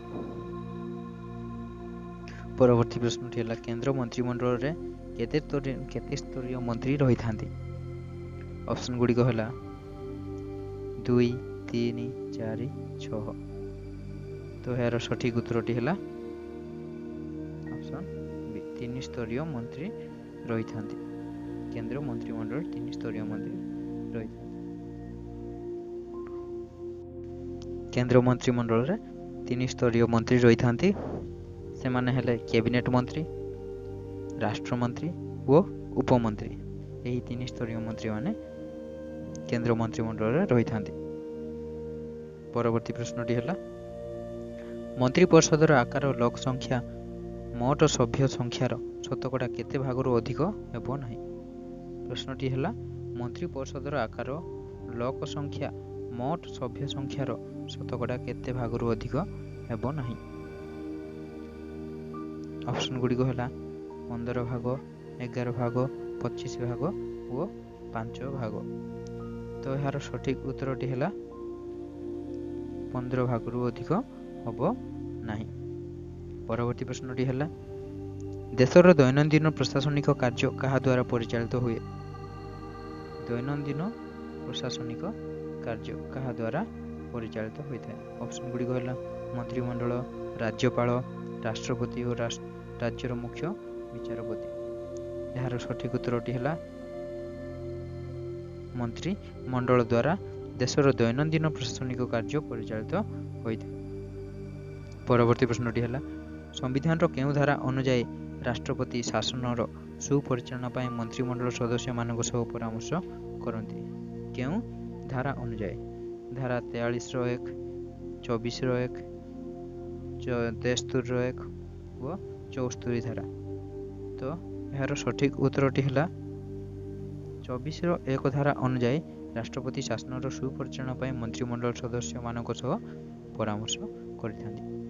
ପରବର୍ତ୍ତୀ ପ୍ରଶ୍ନଟି ହେଲା ସମ୍ବିଧାନର କେଉଁ ଧାରା ଅନୁଯାୟୀ ଲୋକ ଲୋକସଭାର ସଂଖ୍ୟା ଗରିଷ୍ଠ ଦଳର ନେତାଙ୍କୁ ରାଷ୍ଟ୍ରପତି ପ୍ରଧାନମନ୍ତ୍ରୀ ରୂପେ ନିଯୁକ୍ତି କରନ୍ତି। ଅପସନ୍ ଗୁଡ଼ିକ ହେଲା 65, 43, 52 ଓ 68। ତ ଏହାର ସଠିକ ଉତ୍ତରଟି ହେଲା 65 ଧାରା ଅନୁଯାୟୀ ଲୋକସଭାର ସଂଖ୍ୟା ଗରିଷ୍ଠ ଦଳର ନେତାଙ୍କୁ ରାଷ୍ଟ୍ରପତି ପ୍ରଧାନମନ୍ତ୍ରୀ ଭାବେ ନିଯୁକ୍ତି କରିଥାନ୍ତି। ପରବର୍ତ୍ତୀ ପ୍ରଶ୍ନଟି ହେଲା ଉପରାଷ୍ଟ୍ରପତିଙ୍କୁ କିଏ ଶପଥ ପାଠ କରାନ୍ତି? ଉପରାଷ୍ଟ୍ରପତିଙ୍କୁ କିଏ ଶପଥ ପାଠ କରାନ୍ତି? ଅପସନ୍ ଗୁଡ଼ିକ ହେଲା ମୁଖ୍ୟମନ୍ତ୍ରୀ, ରାଜ୍ୟପାଳ, ରାଷ୍ଟ୍ରପତି ଓ ରାଜ୍ୟର ମୁଖ୍ୟ ବିଚାରପତି। ତ ଏହାର ସଠିକ ଉତ୍ତରଟି ହେଲା ରାଷ୍ଟ୍ରପତି ଉପରାଷ୍ଟ୍ରପତିଙ୍କୁ ଶପଥ ପାଠ କରାଇଥାନ୍ତି। ବର୍ତ୍ତମାନ ପରବର୍ତ୍ତୀ ପ୍ରଶ୍ନଟି ଦେଖିବା। ଭାରତୀୟ ସଂସଦୀୟ ଶାସନ ବ୍ୟବସ୍ଥାରେ କେଉଁ ପଦ ସବୁଠାରୁ ଗୁରୁତ୍ୱପୂର୍ଣ୍ଣ ଅଟେ? ଅପସନ୍ ଗୁଡ଼ିକ ହେଲା ପ୍ରଧାନମନ୍ତ୍ରୀ, ରାଜ୍ୟପାଳ, ରାଷ୍ଟ୍ରପତି ଓ ରାଜ୍ୟର ମୁଖ୍ୟ ବିଚାରପତି। ଏହାର ସଠିକ ଉତ୍ତରଟି ହେଲା ପ୍ରଧାନମନ୍ତ୍ରୀ। ପ୍ରଧାନମନ୍ତ୍ରୀ ହିଁ ସଂସଦୀୟ ଶାସନ ବ୍ୟବସ୍ଥାରେ ସବୁଠାରୁ ଗୁରୁତ୍ୱପୂର୍ଣ୍ଣ ଅଟେ। ପରବର୍ତ୍ତୀ ପ୍ରଶ୍ନଟି ଦେଖିବା। ଭାରତୀୟ ସମ୍ବିଧାନର କେଉଁ ଧାରା ଅନୁଯାୟୀ ଜଣେ ଉପରାଷ୍ଟ୍ରପତି ରହିବାର ବ୍ୟବସ୍ଥା ରହିଛି? କେଉଁ ଧାରା ଅନୁଯାୟୀ ଜଣେ ଉପରାଷ୍ଟ୍ରପତି ରହିବାର ବ୍ୟବସ୍ଥା ମଧ୍ୟ ଭାରତରେ ରହିଛି? ଅପସନ୍ ଗୁଡ଼ିକ ହେଲା 67, 54, 82 ଓ 63। ତ ଏହାର ସଠିକ ଉତ୍ତରଟି ଦେଖିବା ଆମେ। ଧାରା 63 ଅନୁଯାୟୀ ଭାରତର ସମ୍ବିଧାନର ଜଣେ ଉପରାଷ୍ଟ୍ରପତି ମଧ୍ୟ ରହିପାରିବ। ପରବର୍ତ୍ତୀ ପ୍ରଶ୍ନଟି ହେଲା ଉପରାଷ୍ଟ୍ରପତି ହେବା ପାଇଁ ଜଣେ ବ୍ୟକ୍ତିଙ୍କୁ କେତେ ବୟସ ହୋଇଥିବା ଦରକାର? ଅପସନ୍ ଗୁଡ଼ିକ ହୋଇଛି 25, 30, 35 ଓ 40। ଏହାର ସଠିକ ଉତ୍ତରଟି ହେଲା ଅପସନ୍ ଗ 35। ସେ ରାଷ୍ଟ୍ରପତି ହେଉ ବା ଉପରାଷ୍ଟ୍ରପତି ସେମାନଙ୍କର ସର୍ବନିମ୍ନ ବୟସ 35 ହୋଇଥିବା ଦରକାର। ପରବର୍ତ୍ତୀ ପ୍ରଶ୍ନଟି ହେଲା ଭାରତର ସମ୍ବିଧାନର କେଉଁ ଧାରାରେ ଜଣେ ରାଷ୍ଟ୍ରପତି ରହିବାର ଉଲ୍ଲେଖ କରାଯାଇଛି? କେଉଁ ଧାରାରେ ବର୍ତ୍ତମାନ ରାଷ୍ଟ୍ରପତି ରହିପାରିବ? ଅପସନ୍ ଗୁଡ଼ିକ ହେଲା 51, 52, 61 ଓ 73। ଏହାର ସଠିକ ଉତ୍ତରଟି ହେଲା 52। ଅପସନ୍ ନମ୍ବର ଖ 52 ଧାରା ଅନୁଯାୟୀ ଭାରତରେ ଜଣେ ରାଷ୍ଟ୍ରପତି ରହିବାର ଉଲ୍ଲେଖ କରାଯାଏ। ଓ ଉପରାଷ୍ଟ୍ରପତି ହେବା ପାଇଁ କେତେ ବର୍ଷ ଦରକାର ଥିଲା? କେଉଁ ଧାରା ଅନୁଯାୟୀ? ନା 63 ଧାରା ଅନୁଯାୟୀ ସମ୍ବିଧାନରେ ଉଲ୍ଲେଖ କରାଯାଇଛି ଉପରାଷ୍ଟ୍ରପତି ରହିବାର। ଆଉ ଧାରା 52 ଅନୁଯାୟୀ ରାଷ୍ଟ୍ରପତି ରହିବାର ଉଲ୍ଲେଖ କରାଯାଇଛି। ପରବର୍ତ୍ତୀ ପ୍ରଶ୍ନଟି ଦେଖିବା। ଭାରତର ସମ୍ବିଧାନର କେଉଁ ଧାରାରେ ରାଷ୍ଟ୍ରପତିଙ୍କ ନିର୍ବାଚନ ସମ୍ପର୍କରେ ବର୍ଣ୍ଣନା କରାଯାଇଛି? ବର୍ତ୍ତମାନ ରାଷ୍ଟ୍ରପତିଙ୍କର ନିର୍ବାଚନ ସମ୍ପର୍କରେ କେଉଁ ଧାରାରେ ବର୍ଣ୍ଣନା କରାଯାଇଛି? ଅପସନ୍ ଗୁଡ଼ିକ ହେଲା 54, 55, 63, ଉଭୟ କ ଓ ଖ।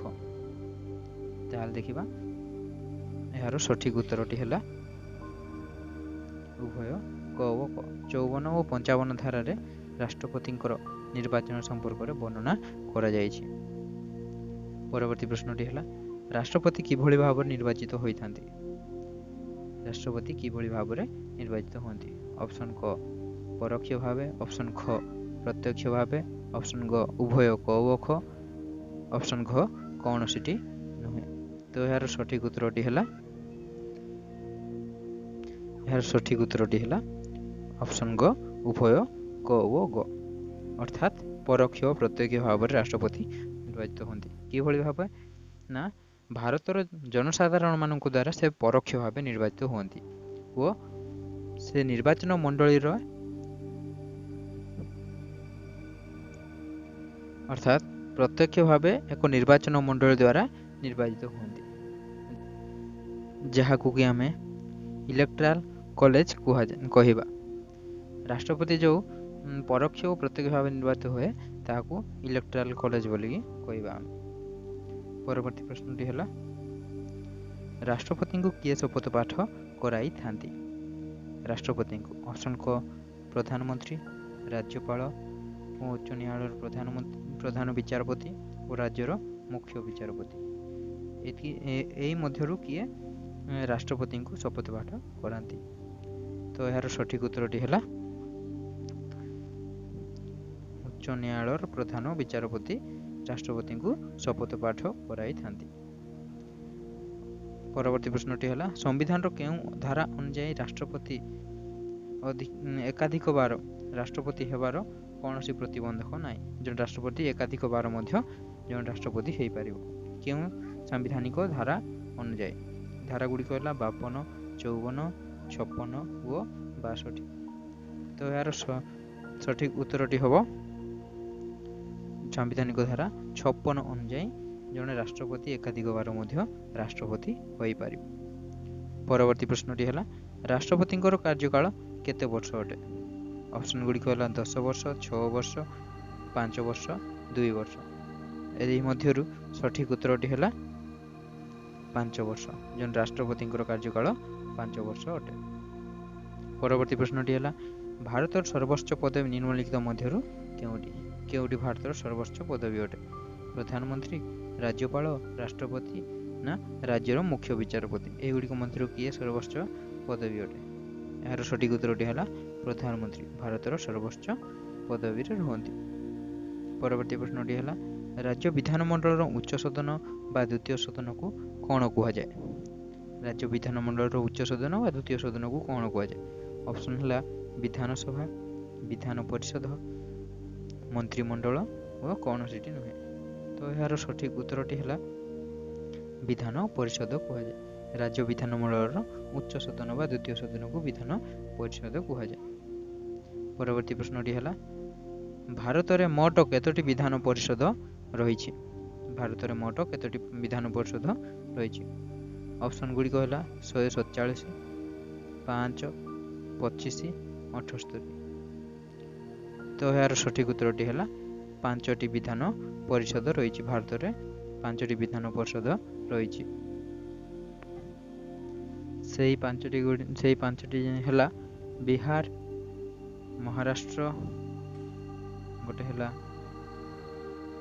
बिहार, गोटे है महाराष्ट्र, आ गोटे है कर्णाटक वो अन्यटी है उत्तर प्रदेश वो लास्ट 5 नंबर आमर जम्मू काश्मीर। यही 5टी विधान परिषद भारत में रही। परवर्ती प्रश्नटी है ओडिशा विधानसभार सभ्य संख्या केते। ओडिशा रे विधानसभार सभ्य संख्या केते। ऑप्शन 247, 147, 545, 445। यार सठिक उत्तरटी है 147। ओडिशा विधानसभा सभ्य संख्या 147 अटे। भारत परवर्ती प्रश्नटी है भारत संविधान अनुसार कौन सी राज्यर विधानसभार सभ्य संख्या केते रहिबा दरकार। जेकोसी राज्यर विधानसभार सभ्य संख्या केते रहिबा दरकार भारत संविधान अनुसार। ऑप्शन गुड़िक है 500 रु ऊर्ध्व और 60 रु कम, और 550 रु ऊर्ध्व 60 रु कम, 250 रु ऊर्ध्व 25 रु कम वो कौन सीटी नुहे। तो यार सठिक उत्तरटी है 500 रु ऊर्ध्व और 60 रु कम। भारत संविधान अनुसार कौन सी राज्यर विधानसभा सभ्य संख्या 500 रु ऊर्ध्व और 60 रु कम रही पारिबो नाही। परवर्ती प्रश्नटी है भारतीय संविधान केउं धारा अनुसार राज्य स्तर में आईन प्रस्तुत करने प्रत्येक राज्य में विधानमंडल बा व्यवस्थापिका रही। प्रत्येक राज्य में विधानमंडल व्यवस्थापिका रही। केउं धारा अनुसार धारा गुड़िक है 156, 147, 168 और 368। यार सठिक उत्तरटी है 168 धारा अनुसार प्रत्येक राज्य में आईन प्रस्तुत करने प्रत्येक विधानमंडल बा व्यवस्थापिका सभा गुड़िक रही। परवर्ती प्रश्नटी देखिए राज्य विधानमंडल निम्न सदन को कौन कहुए। राज्यर विधानमंडल निम्न सदन को कौन कहुए। ऑप्शन गुड़िक है लोकसभा, राज्यसभा, विधानसभा और विधान परिषद। तो यार सठिक उत्तरटी है विधानसभा। राज्य विधानमंडल निम्न सदन को विधानसभा बोली कहवा। परवर्ती प्रश्नटी है लोकसभार बैठक वर्ष रे केते थर बसी थाए। ଲୋକସଭାର ବୈଠକ ବର୍ଷରେ କେତେ ଥର ବସିଥାଏ? ଅପସନ୍ ଗୁଡ଼ିକ ହେଲା ଗୋଟିଏ ଥର, 2 ଥର, 3 ଥର, 4 ଥର। ତ ଏହାର ସଠିକ ଉତ୍ତରଟି ହେଲା 2 ଥର। ଲୋକସଭାର ବୈଠକ ପ୍ରତି 6 ମାସରେ ଥରେ 2 ଥର ବର୍ଷରେ ବସିଥାଏ। ପରବର୍ତ୍ତୀ ପ୍ରଶ୍ନଟି ହେଲା ରାଜ୍ୟସଭାର ସଦସ୍ୟ ହେବା ପାଇଁ ଜଣେ ବ୍ୟକ୍ତିଙ୍କୁ କେତେ ବୟସ ହୋଇଥିବା ଦରକାର? ରାଜ୍ୟସଭାର ସଦସ୍ୟ ହେବା ପାଇଁ ଜଣେ ବ୍ୟକ୍ତିଙ୍କୁ କେତେ ବୟସ ହୋଇଥିବା ଦରକାର? ଅପସନ୍ ଗୁଡ଼ିକ 25, 30, 35 ଓ 21। ଏହାର ସଠିକ ଉତ୍ତରଟି ହେଲା ରାଜ୍ୟସଭାର ସଦସ୍ୟ ହେବା ପାଇଁ ଜଣେ ବ୍ୟକ୍ତିଙ୍କୁ 30 ବର୍ଷ ହୋଇଥିବା ଦରକାର। ଅପସନ୍ ନମ୍ବର ଖ। ଲୋକସଭାର ସଦସ୍ୟ ହେବା ପାଇଁ ହେଲେ ତାକୁ 25 ବର୍ଷ ହୋଇଥିବା ଦରକାର। ପରବର୍ତ୍ତୀ ପ୍ରଶ୍ନଟି ହେଲା ବିଧାନ ପରିଷଦର ସଦସ୍ୟ ହେବା ପାଇଁ ଜଣେ ସଭ୍ୟକୁ କେତେ ବୟସ ହୋଇଥିବା ଦରକାର? ବିଧାନ ପରିଷଦର ସଦସ୍ୟ ହେବା ପାଇଁ ଜଣେ ବ୍ୟକ୍ତିଙ୍କୁ କେତେ ବୟସ ହୋଇଥିବା ଦରକାର? ଅପସନ୍ କ 25, ଅପସନ୍ ଖ 30, ଅପସନ୍ ଘ 35, ଅପସନ୍ ଘ 21। ଏହାର ସଠିକ ଉତ୍ତରଟି ହେଲା 30 ବର୍ଷ ହୋଇଥିବା ଦରକାର। ବିଧାନ ପରିଷଦ ବା ରାଜ୍ୟସଭା ସଦସ୍ୟ ହେବା ପାଇଁ ସେ ବ୍ୟକ୍ତିଙ୍କୁ 30 ବର୍ଷ ହୋଇଥିବା ଦରକାର। ପ୍ରଶ୍ନ ଏଇଭଳି ଭାବରେ ନାଇଁ ତ ଏଇଭଳି ଭାବରେ ପ୍ରଶ୍ନ ଆସିପାରେ। ପରବର୍ତ୍ତୀ ପ୍ରଶ୍ନଟି ଦେଖିବା ବିଧାନ ପରିଷଦର ସଭ୍ୟ ସଂଖ୍ୟାର କେତେ ସଭ୍ୟ ନ ହେଲେ ବୈଠକ ବସିପାରେ ନାହିଁ? ବିଧାନ ପରିଷଦର ସଭ୍ୟର କେତେ ସଂଖ୍ୟାରେ ସଭ୍ୟ ନ ରହିଲେ ସେ ବୈଠକଟା ଠିକ ଭାବେ ହୋଇପାରିବ ନାହିଁ। ଅପସନ୍ ଗୁଡ଼ିକ 1/3, 1/5, 1/4 ଓ 1/10। ତ ଏହାର ସଠିକ ଉତ୍ତରଟି ହେଲା 1/10। ବିଧାନସଭାର ଯଦି 1/10 ସଭ୍ୟ ନ ରହିବେ ତାହେଲେ ତାହା ବୈଠକ ବସିପାରିବ ନାହିଁ। ପରବର୍ତ୍ତୀ ପ୍ରଶ୍ନଟି ହେଲା ଭାରତର ଜିଲ୍ଲାପାଳ ପଦବୀ କେଉଁ ଇଂରାଜୀ ପ୍ରଶାସକ ପ୍ରଣୟନ କରିଥିଲେ?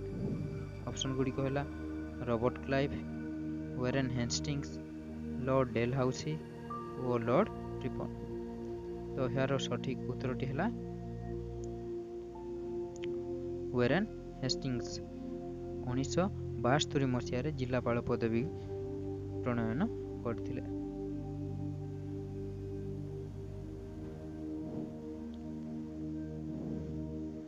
ପରବର୍ତ୍ତୀ ପ୍ରଶ୍ନଟି ହେଲା ଓଡ଼ିଶାର ଜିଲ୍ଲା ପୁନର୍ଗଠନ କେବେ ହୋଇଥିଲା? ଓଡ଼ିଶାରେ ଜିଲ୍ଲା ପୁନର୍ଗଠନ କେବେ ହୋଇଥିଲା? ଅପସନ୍ ଗୁଡ଼ିକ ହେଲା 1990, 1991, 1993, 1994। ଓଡ଼ିଶାରେ କେବେ ଜିଲ୍ଲା ପୁନର୍ଗଠନ ହୋଇଥିଲା? ଏହାର ସଠିକ ଉତ୍ତରଟି ହେଲା ଅପସନ୍ ଘ। ଅପସନ୍ ନମ୍ବର ଘ 1994 ମସିହାରେ ଜିଲ୍ଲା ପୁନର୍ଗଠନ ହୋଇଥିଲା ଓଡ଼ିଶାରେ। ପରବର୍ତ୍ତୀ ପ୍ରଶ୍ନଟି ହେଲା ଓଡ଼ିଶାରେ ଜିଲ୍ଲା ଗ୍ରାମ୍ୟ ଉନ୍ନୟନ ସଂସ୍ଥା କେବେ ବା କେଉଁ ମସିହାରୁ କାର୍ଯ୍ୟ କରୁଛି? ଜିଲ୍ଲା ଗ୍ରାମ୍ୟ ଉନ୍ନୟନ ସଂସ୍ଥା କେଉଁ ମସିହାରୁ କାର୍ଯ୍ୟ କରୁଛି? ଅପସନ୍ ଗୁଡ଼ିକ ହେଲା 1970, 1980, 1990, 2000। ଏହାର ସଠିକ ଉତ୍ତରଟି ହେଲା 1980 ମସିହା ଠାରୁ ଜିଲ୍ଲା ଗ୍ରାମ୍ୟ ଉନ୍ନୟନ ସଂସ୍ଥା ଓଡ଼ିଶାରେ କାର୍ଯ୍ୟ କରି ଚାଲିଛି। ପରବର୍ତ୍ତୀ ପ୍ରଶ୍ନଟି ହେଲା ବିଧାନ ପରିଷଦର ମନୋନୀତ ସଭ୍ୟଙ୍କୁ କିଏ ମନୋନୀତ କରନ୍ତି? ବିଧାନ ପରିଷଦର ମନୋନୀତ ସଭ୍ୟଙ୍କୁ କିଏ ମନୋନୀତ କରିଥାନ୍ତି? ଅପସନ୍ ଗୁଡ଼ିକ ହେଲା ରାଷ୍ଟ୍ରପତି, ରାଜ୍ୟପାଳ, ମାଜିଷ୍ଟ୍ରେଟ, ପ୍ରଧାନମନ୍ତ୍ରୀ। ତ ଏହାର ସଠିକ ଉତ୍ତରଟି ହେଲା ରାଜ୍ୟପାଳ ବିଧାନ ପରିଷଦର ମନୋନୀତ ସଭ୍ୟମାନଙ୍କୁ ମନୋନୀତ କରିଥାନ୍ତି। ବିଧାନ ପରିଷଦର ସଭ୍ୟମାନଙ୍କୁ କିଏ ମନୋନୀତ କରନ୍ତି? ରାଜ୍ୟପାଳ ମନୋନୀତ କରିଥାନ୍ତି। ପରବର୍ତ୍ତୀ ପ୍ରଶ୍ନଟି ହେଲା ବିଧାନସଭାର ଅଧ୍ୟକ୍ଷଙ୍କୁ କ'ଣ କୁହାଯାଏ? ଅପସନ୍ ଗୁଡ଼ିକ ହେଲା ରାଷ୍ଟ୍ରପତି, ବାଚସ୍ପତି, ମାଜିଷ୍ଟ୍ରେଟ, ପ୍ରଧାନମନ୍ତ୍ରୀ। ଏହାର ସଠିକ ଉତ୍ତରଟି ହେଉଛି ବାଚସ୍ପତି। ବିଧାନସଭାର ଅଧ୍ୟକ୍ଷଙ୍କୁ ବାଚସ୍ପତି କୁହାଯାଏ। ପରବର୍ତ୍ତୀ ପ୍ରଶ୍ନଟି ହେଲା ରାଜ୍ୟପାଳ ଓ ମନ୍ତ୍ରିମଣ୍ଡଳ ମଧ୍ୟରେ କିଏ ଯୋଗସୂତ୍ର ରକ୍ଷା କରନ୍ତି? ରାଜ୍ୟପାଳ ଓ ମନ୍ତ୍ରିମଣ୍ଡଳ ମଧ୍ୟରେ କିଏ ଯୋଗସୂତ୍ର ରକ୍ଷା କରେ? ରାଷ୍ଟ୍ରପତି, ମୁଖ୍ୟମନ୍ତ୍ରୀ, ମାଜିଷ୍ଟ୍ରେଟ ନା ପ୍ରଧାନମନ୍ତ୍ରୀ? ନିମ୍ନଲିଖିତ ମଧ୍ୟରୁ କିଏ ରାଜ୍ୟପାଳ ଓ ମନ୍ତ୍ରିମଣ୍ଡଳ ମଧ୍ୟରେ ଯୋଗସୂତ୍ର ରକ୍ଷା କରନ୍ତି? ଏହାର ସଠିକ ଉତ୍ତରଟି ହେଲା ମୁଖ୍ୟମନ୍ତ୍ରୀ ରାଜ୍ୟପାଳ ଓ ମନ୍ତ୍ରିମଣ୍ଡଳ ମଧ୍ୟରେ ସଠିକ ଭାବେ ଯୋଗସୂତ୍ର ରକ୍ଷା କରନ୍ତି। ପରବର୍ତ୍ତୀ ପ୍ରଶ୍ନଟି ହେଲା ଆମ ଦେଶରେ ସର୍ବମୋଟ କେତୋଟି ଉଚ୍ଚ ନ୍ୟାୟାଳୟ ରହିଛି? ଅପସନ୍ ଗୁଡ଼ିକ ହେଲା 20ଟି, 21ଟି, 27ଟି, 30ଟି। ତ तो यार सठिक उत्तरटी है 21टी। आम देश में सर्वमोट 21टी उच्च न्यायालय रही। परवर्ती प्रश्नटी है ओडिशार उच्च न्यायालय क्यों मसीह कटक स्थापित होता। ओडिशार उच्च न्यायालय क्यों मसीह कटक स्थापित होता। ऑप्शन को 1950, 1952, 1948, 1947। तो यार सठिक उत्तरटी है 1948 मसीह कटक रे उच्च न्यायालय प्रथम स्थापित होता। परवर्ती प्रश्नटी है संविधान केउं धारा अनुଯାयी राष्ट्रपति एक अर्थ आयोग गठन करती। ऑप्शन गुड़ी है 280, 290, 270 और 300 धारा।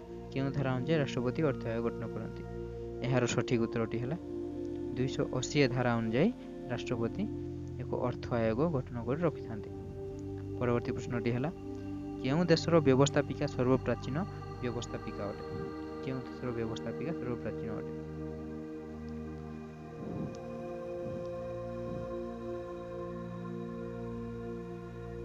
ऑप्शन गुड़ी है जर्मनी, अमेरिका, भारत, इंग्लैंड। यार सठिक उत्तरटी है इंग्लैंड। इंग्लैंड देशर व्यवस्थापिका सर्वप्राचीन व्यवस्थापिका अटे। क्या भारत संविधान रक्षक बोली कह जाए। ऑप्शन गुड़ी है उच्च न्यायालय, सर्वोच्च न्यायालय, राष्ट्रपति, उपरोक्त कौन सी नुहे। तो यार सठिक उत्तरटी है सर्वोच्च न्यायालय को भारत संविधान रक्षक बोली कह जाए। परवर्ती प्रश्नटी है संसद रे सरकार मुखपात्र भावे किए दायित्व तुलाई था। संसद रे ऑप्शन गुड़ी है राष्ट्रपति, बाचस्पति, मजिस्ट्रेट, प्रधानमंत्री। यार सठिक उत्तरटी है प्रधानमंत्री। प्रधानमंत्री कौन करेंगे ना संसद रे मुखपात्र भाव दायित्व तुलाई था। परवर्ती प्रश्नटी है नागरिक मानकर मौलिक अधिकार क्षुण्ण हेले सेमाने केउं धारा अनुଯାयी सर्वोच्च न्यायालय द्वारस्थ हो पारे। केउं धारा अनुଯାयी से पुणी सर्वोच्च न्यायालय द्वारस्थ हो पारे। ऑप्शन गुड़ी है धारा 35, धारा 34, धारा 33, धारा 32। तो यार सठिक उत्तरटी है धारा 32 अनुଯାयी प्रत्येक नागरिक जदि मौलिक अधिकार क्षुण्ण हेले से सर्वोच्च न्यायालय द्वारस्थ हो पार। परवर्ती प्रश्नटी है भारत में रेलवाईर आरंभ क्यों ब्रिटिश अधिकारी शासन काल में आरंभ होता। रेलवाई आरंभ किए करते ब्रिटिश सरकार। ऑप्शन गुड़ी है डेल हाउसी, कॉर्नवालिस, चेम्सफोर्ड, वेभेल। यार सठिक उत्तरटी है डेल हाउसी सर्वप्रथम भारत में रेलवाई आरंभ करते। परवर्ती प्रश्नटी है भारतर प्रशासनिक सेवार जनक बोली क्या कह जाए। प्रशासनिक सेवार जनक बोली भारतर क्या कह जाए। ऑप्शन गुड़ी है वेरेन Hastings, Charles Cornwallis, Sardar Vallabh भाई पटेल और डेल हाउसी। यार सठिक उत्तरटी है चार्ल्स कॉर्नवालिस को भारतर प्रशासनिक सेवार जनक बोली कह जाए। परवर्ती प्रश्नटी है देशर आईन ठीक भाव कार्यकारी हेउछि कि नहीं ताहा किए तर्जमा करती। ऑप्शन गुड़ी है विचार विभाग, उच्चतम न्यायालय, लोकसभा व प्रधानमंत्री। तो यार सठिक उत्तरटी हूँ उच्चतम न्यायालय देश में आईन ठीक भाव कार्यकारी होछि कि नहीं ताहा तर्जमा करिथाय। परवर्ती प्रश्नटी है ओडिशार राज्यपाल को किए नियुक्ति करती। ओडिशार राज्यपाल को किए नियुक्ति करिथांती। ऑप्शन गुड़ी है मुख्यमंत्री, राष्ट्रपति, प्रधानमंत्री, गृहमंत्री। तो यार सठिक उत्तरटी है राष्ट्रपति राज्यपाल को नियुक्ति करथांती। परवर्ती प्रश्नटी है भारतर प्रथम राष्ट्रपति किए थिले। ऑप्शन गुड़ी है जाकिर हुसैन, सर्वपल्ली राधाकृष्णन, राजेंद्र प्रसाद और सरदार वल्लभ भाई पटेल। तो यार सठिक उत्तरटी हूँ राजेंद्र प्रसाद। भारतर प्रथम राष्ट्रपति किए थिले राजेंद्र प्रसाद। परवर्ती प्रश्नटी है भारतर उपराष्ट्रपति को किए नियुक्ति करांती। भारतर उपराष्ट्रपति को किए नियुक्ति करांती। ऑप्शन गुड़ी है राज्यसभार सभ्य माने, राज्यसभार निर्वाचित सभ्य माने और पार्लियामेंट निर्वाचित सभ्य माने ଉପରୋକ୍ତ ମଧ୍ୟରୁ କୌଣସିଟି ନୁହେଁ। ତ ଏହାର ସଠିକ୍ ଉତ୍ତରଟି ହେଲା ପାର୍ଲାମେଣ୍ଟର ନିର୍ବାଚିତ ସଭ୍ୟମାନେ ଭାରତର ଉପରାଷ୍ଟ୍ରପତିଙ୍କୁ ନିଯୁକ୍ତି କରନ୍ତି। ତ ଫ୍ରେଣ୍ଡସ୍, ଆଜି ପାଇଁ ଏତିକି। ଭିଡ଼ିଓ ଯଦି ଆପଣଙ୍କୁ ଭଲ ଲାଗିଥିବ ତାହେଲେ ଲାଇକ୍ କରନ୍ତୁ, ସେୟାର କରନ୍ତୁ ଓ ସାଙ୍ଗମାନଙ୍କୁ ସେୟାର କରନ୍ତୁ। ଧନ୍ୟବାଦ। ଜୟ ଜଗନ୍ନାଥ।